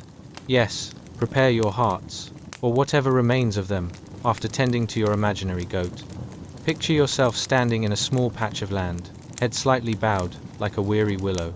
Underneath your feet, the soil feels more like a brick of betrayal than anything resembling earth. Why? Because congratulations, you've just woken up in 1350 AD. The year when life was less, living your best life, and more. How many varieties of gruel can one human endure? So take a deep breath, let the scent of your own optimistic sweat mingle with the earth's peculiar perfume, a curious blend of animal droppings, despair, and more animal droppings. Ah, yes, just as delightful and refreshing as back-to-back family reunions. So, ask yourself, is this a dream, or a devilish prank? What would a medieval peasant do when they find their land is literally a lovely patch of squishy mud? Could this be less delightful than finding a hair in your soup at a fancy restaurant? Or maybe more like stepping in gum while wearing flip-flops? You're about to find out. Every morning, when the sleepy sun slowly stretches its arms across the feeble horizon, peasant life awakens. Let's take a moment to admire the spectacular landscape, a view merely dominated by the sinister silhouette of the local manor house, looming like that relative you promised to catch up with, just in case the nightmares subside. If you squint hard enough, you might even see the noble stepping out in garments so lavish that the very fabric screams, "I am entirely too good for this dirt." Feel the wind gently caress your cheeks as you gaze upon the manor, and, let's be honest, it has more architectural integrity than your own abode. Most likely, your house is just a glorified mud hut, built with the loving touch of mud, sticks, and precisely zero construction ethics. Do you ever get the urge to invite friends over and show off your successful home improvement endeavors? Just be prepared to explain the distinct aroma of wet straw and possibly question your life choices along the way. Speaking of your charming home, let's talk about the interior design, if you can even call it that. Your bed, if one could even coin it as such, could be best understood as a heap of straw and hay wrapped in a riddle. You never know whether you'll wake up mildly comfy, or let's say, eternal bedding for rats. Did I just share my dreams with a rodent, you wonder? Spoiler alert, yes you did. The joys of waking up at the crack of dawn, more like the crack of doom, aren't exclusive to your rustic abode. Your neighbors, let's call them Fergus and Myrtle, are already at it, arguing over who borrowed whose farming tools last August. Determined, you shake off the specter of your atrophy and head out, ready to tend to your land of ill repute. It's your daily dance with destiny when fate needs a good belly laugh. Ah yes, let's immerse ourselves in the delightful task of ploughing the fields, shall we? Utilizing tools more ancient than your last pair of flip-flops, you grapple with an ox, your heavy gear, and what appears to be a death wish from Mother Nature herself. Ploughing is like trying to convince a toddler to eat their broccoli. It may be necessary, but the struggle feels insurmountable. As you push through the muck, and let's face it, what should be called healthy soil is more like a thick pudding of regret, you can't help but wonder. Is this life plan right up there, with mismatched socks, and buying a used car from a suspicious neighbor? Living the peasant's life is like having nobody trust you as the proud owner of a used mattress at a yard sale. Everyone knows there's a hidden story in that label too. And just when you think it couldn't get any better, bring on the harvest. Ah, that magical time of year, full of promise, and slightly less promise, as you and your fellow peasants gather in the field. Cue the charming, soothing tune of your uncanny teamwork along with a chorus of complaints over sore backs, squabbling about whose turn it is to chase off the crows, and candid conversations about why your neighbor's goat seems to enjoy the sound of your despair. Did you get outbid in a goat auction? Who knows? At this point, goats are basically farm dictates. Now, after a long day spent wrestling with the earth, who would have thought that dirt could feel like betrayal, you settle down for dinner, and oh dear, what's on the menu today? Leftovers. And by leftovers, one means less fuel, more fungus. It's like inviting your ex to a party, your reputation is at stake. You gather around, tankards in hand, yours filled with whatever still somewhat resembles beer. These are the true delicacies, you proclaim. And as you clink your mugs, you can hear the echo of hilarity through the dusk. You might not have a roof that keeps out the rain, but at least you have laughter, alterations of gruel, and the tenuous bond of sharing a life that's as rickety as the roof above your head. So, as you drift into dreams of noble beings and fabulous feasts, remember, it wasn't just about surviving, It was about finding light in the bleakest of times, a well-deserved chuckle at the absurdity of existence. After all, while you might not be living your best life, you certainly have the most interesting stories, and at least your goats will always find you amusing. Sleep well, you brave peasant of yore. Asterisk asterisk, chapter 23, A Day in the Fields. What fresh torture is this? Asterisk asterisk. Hey folks, welcome back, and buckle up for a journey that's as thrilling as watching paint dry while seated in a dentist's office. Tonight, we delve into the sun-soaked tragedies of our medieval hero, the peasant. You know, those busy bees toiling away in the fields, dreaming of a day when they might stop playing guess what's for dinner, with leftovers that could probably vote. Picture it, a sprawling field, manicured so perfectly that it looks like a noble's overly ambitious lawn care project. But fear not, those perfectly aligned rows of cabbages and wheat are not your concern. No, your interest lies right next door in a far less prestigious plot, smaller and decidedly more neglected. So, how does it feel to wake up neck deep in a medieval pickle of your own making? Ever wished you had a personal assistant to do your farm chores? Maybe a magician who could just zap your veggies into the master chef's hands? Or, thinking even bigger, how about a portal to the future where you don't have to harvest your own dinner? Spoiler alert, none of this is happening today, my friend. So grab that rusty scythe, and let's figure this out together. Imagine it's harvest time, and you're trudging into the fields, feeling a little more energetic than a sloth on a lazy Sunday. Around you, fellow peasants with faces more tired than your favorite uncle after Thanksgiving will set the scene. They're all working the Lord's vast fields, shoulders hunched against the weight of the world, or at least the weight of today's labor. Their expressions say it all. If I were to scowl any harder, I could single-handedly deepen this soil. You grab your scythe, which, fun fact, is about as effective as trying to shave with a potato. Both make you question your life choices. The sun beats down like the universe's way of reminding you that sunscreen definitely hasn't reached this century yet. And as you swing that scythe, the grass parts and the bugs leap like they've just found out they won the lottery. Spoiler, they haven't. But here's the kicker. Right next to your hard-won harvest, those pristine fields of the Lord stand, untouched by scandalous neglect. Oh yes, the Lord sits fat and happy, sipping something suspiciously like wine while you're here dreaming about a bowl of mush that probably holds more rat droppings than food. Does it feel a little unjust? Think about it. Lord's fields are more well kept than your jawline after the first of the year, while you're just trying to locate a single carrot in a tomb of weeds. Let's transition a bit, shall we? If you've ever tried to organize your sock drawer and ended up just tipping it all over instead, welcome to the Harvest Festival, except there are no sock aliens, just angry crows and the occasional sarcastic goat. Your neighbors are gathering, and it's more like a circus act gone wrong than a cooperative. One whispers about stones in the carrots, while another debates that the crow over there looks suspiciously like a bandit. And there's Myrtle, trying to shoo the crows away by dancing like nobody's watching, which is great in theory, but in reality isn't going to scare a creature that just stole half of your turnips. You share a laugh, or at least a half-hearted chuckle, because let's face it, communal suffering somehow makes everything feel more, well, communal. It's like attending a bad family reunion, except with slightly less awkward silence and more dirt under your fingernails. Ever tried explaining who knows what in a moment like that?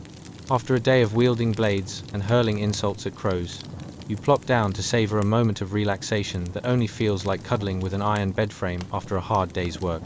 Dinner rolls around, and, lo and behold, it's the same old gruel you've had for the last year and a half. Your creative, culinary skills might have peaked at gritty oatmeal with a hint of despair, if that even counts.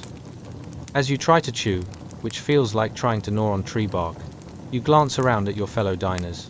There's Fergus, loudly claiming his wife's cooking would make even a goat shudder if it had taste buds. High praise coming from a man who once mistook fermented cabbage for a health elixir, and you can't help but think that maybe, just maybe, life could be worse.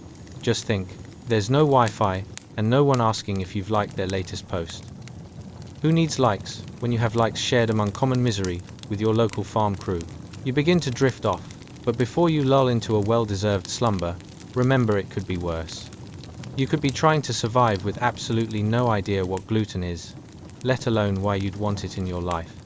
So, as you bask in the imaginings of future feasts where no one is discussing the rumored size of the neighbor's goat, rest those weary bones. but do so with the humorous knowledge that if you were a medieval peasant just trying to live your dreams through dirt and heavy labor, the best stories often sprout from the struggle. Embrace the chaos, dear friend, because the night is young, and laughter can still linger as you drift off to sleep. Chapter 24, The Unenviable Audit, Counting Barley, Eggs, and Your Sanity. Hey folks. Welcome back to our little nook of oddball history where we're about to embark on a journey that's quieter than a mouse tiptoeing through a medical convention. Tonight, we're diving into the uplifting world of medieval peasantry, specifically into the riveting experience of accounting. Yes, you heard that right. It's the wonder of taxation that makes a root canal look fun. Imagine, just for a moment, that you're sprawled under the vast expanse of medieval sky, enjoying the fresh aroma of damp earth and bodily odors that could clear a chamber pot. No, seriously, it's like standing next to a compost heap, refreshing, but also definitely not what you'd call a spa day. But alas, today is different. Today, you're being summoned not to the fun-filled fair where dreams go to die, but to the dreaded audit where dreams of barley and eggs come to live and go broke. So, are you ready? Ever wonder what would happen if someone suddenly said, "Surprise, you owe 300 bushels of barley"? Your reaction would probably look something like a chicken realizing it's on the wrong end of a dinner plate. Now, hold on to that feeling, because you've just woken up in 1350 AD, where the reeve, or bailiff, is poised and ready for a glorious session of let's count what you don't have. You step into the thatched roofed shack, a prized possession that must be held together with the world's least convincing glue, mud and dreams. The cold air greets you like a slap in the face from a disgruntled squirrel. And there, seated with the confidence of a cat in a sunbeam, is the reeve. He's a stern-looking man, face set in an expression that says, "I haven't laughed since Street Augustine was a toddler." With a stylus in hand, because frankly, quills were too flamboyant for his taste, he scribbles on a wax tablet as you shuffle in, wondering if you should have reversed the last meal option. "Greetings, peasant," he says, as if expecting you to leap for joy and throw him a confetti party. "It's time to make sure you've got enough barley and eggs to make everyone feel equally miserable and to keep the Lord's wine cellar sufficiently stocked. Now, let's ponder this for a moment. Picture yourself in the reeve's shoes. He's meticulously counting your assets, which to him seems like reviewing the world's longest grocery list, but for you, it's like trying to explain Instagram to a goat. So basically, I need to find eggs that don't exist and enough barley to fill a swimming pool." It's almost like preparing for a game show where the host just keeps raising the stakes until your dignity runs off in horror. The reeve squints at you through eyes that scream. This is the face of someone who misses their afternoon nap. "You owe 20 eggs and 3 bushels of barley by next market day," he declares, his voice as dull as a butter knife slicing through stale bread.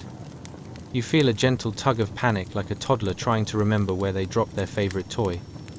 "But I only have half that," you stammer, sweating bullets like you're caught in a medieval soap opera with absolutely no chance of a happy ending.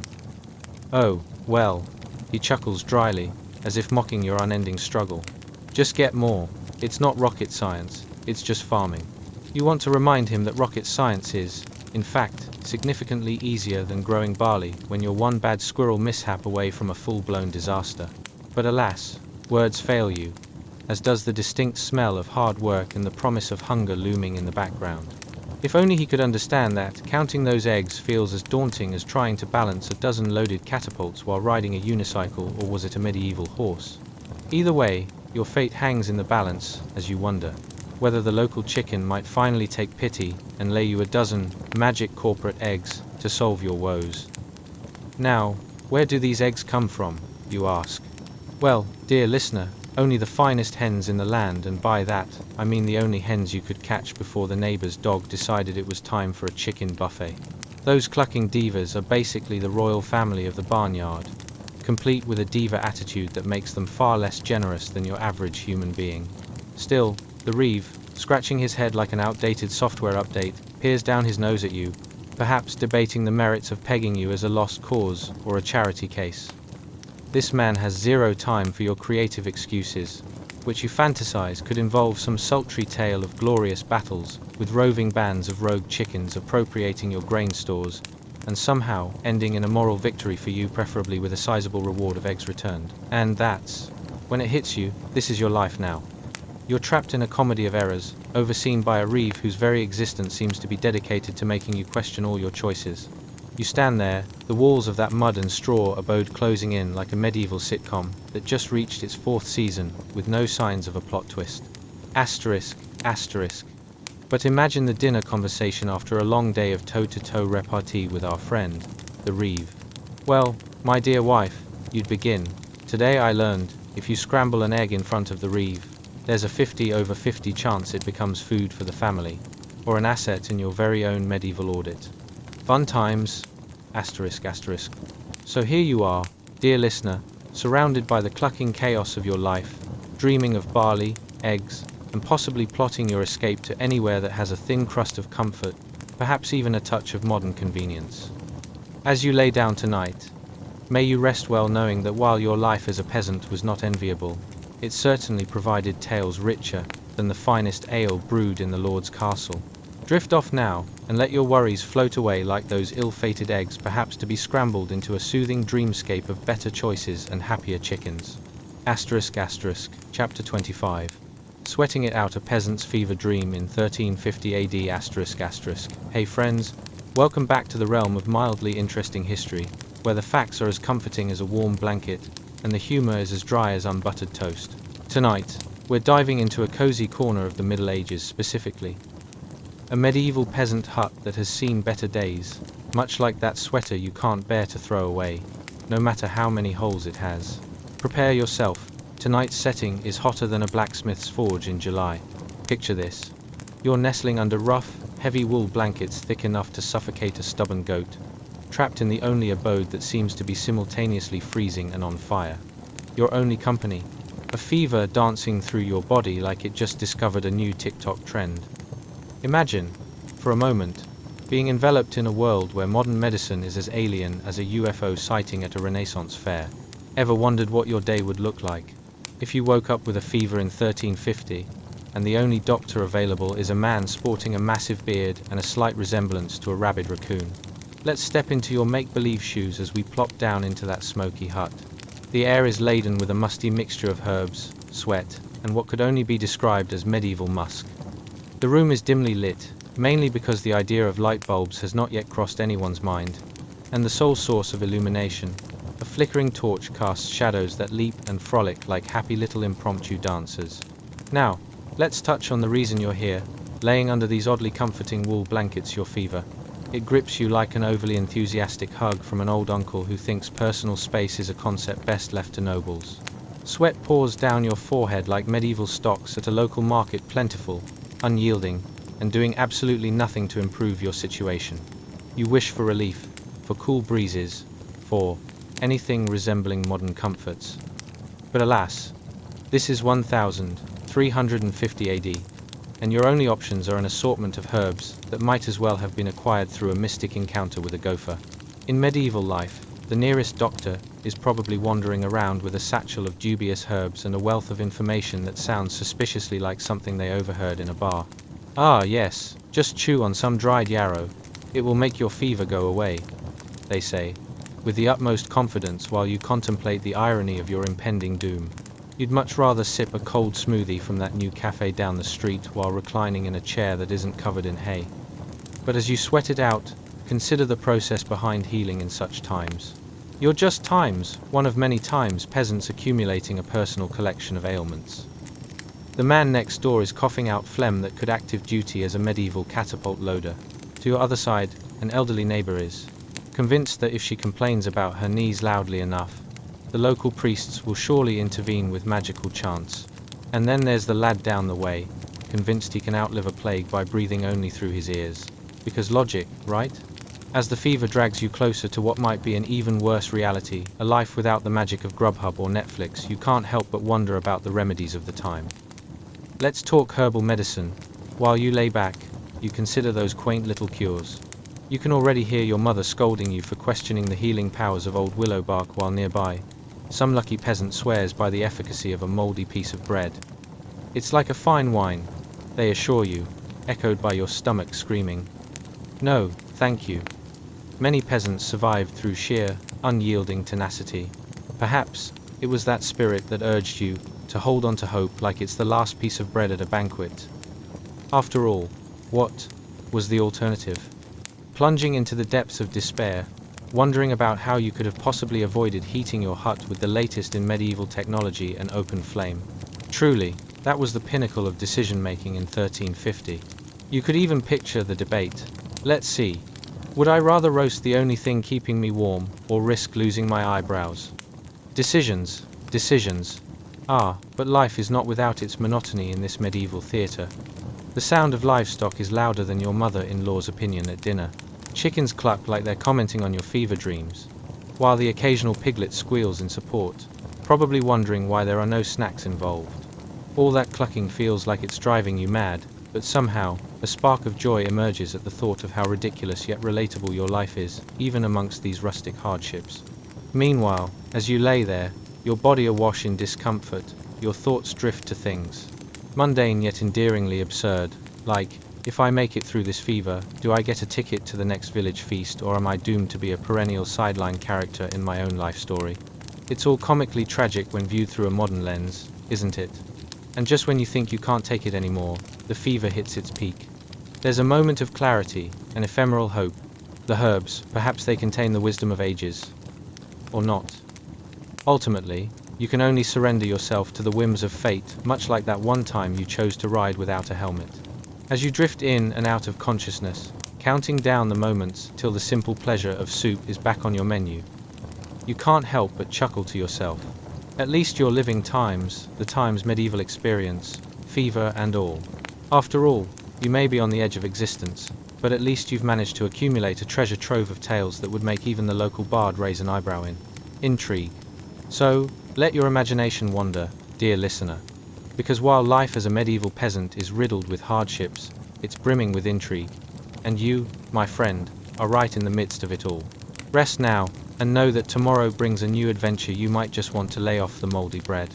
And now, as we step out of the mud, smoke, frost, and chaos of medieval life, let your breath ease into something slow and warm. The past settles behind us like a worn wool blanket, frayed in places, but still holding the heat of a long, exhausting day. Tonight we walk beside peasants who battled cold dawns, stubborn goats, leaky roofs, and fields that resisted them at every turn. We watched families huddle in the dark, sharing warmth the way they shared everything else, thin, humble, and with a quiet kind of humor that only hard days can teach. We stood by the lone figure tending a handful of glowing coals, keeping the night alive one ember at a time. We wandered muddy lanes, crooked huts, forests full of doubts, and hills where the world felt impossibly wide. And through all of it, they endured, tired, underfed, overworked, but still enduring. They found laughter in the little things, strength in routine, and resilience woven into every ache, every patch of wool, every muddy footprint. So honor them for that, for their grit, for their stubbornness, for their quiet courage in a world that didn't offer many soft places to land. And now, look at your own world with gentler eyes. You have warmth, you have blankets, you have walls that don't sigh in the wind or leak when the sky feels dramatic. You have light at the touch of a switch and sleep that doesn't depend on the coals surviving until morning. Let your body loosen. Let the weight of the day fall off your shoulders. Let the hum of modern comfort wrap around you like a promise. You're safe. You're warm. You've made it through enough for one day. Close your eyes, breathe deep, and drift softly into sleep.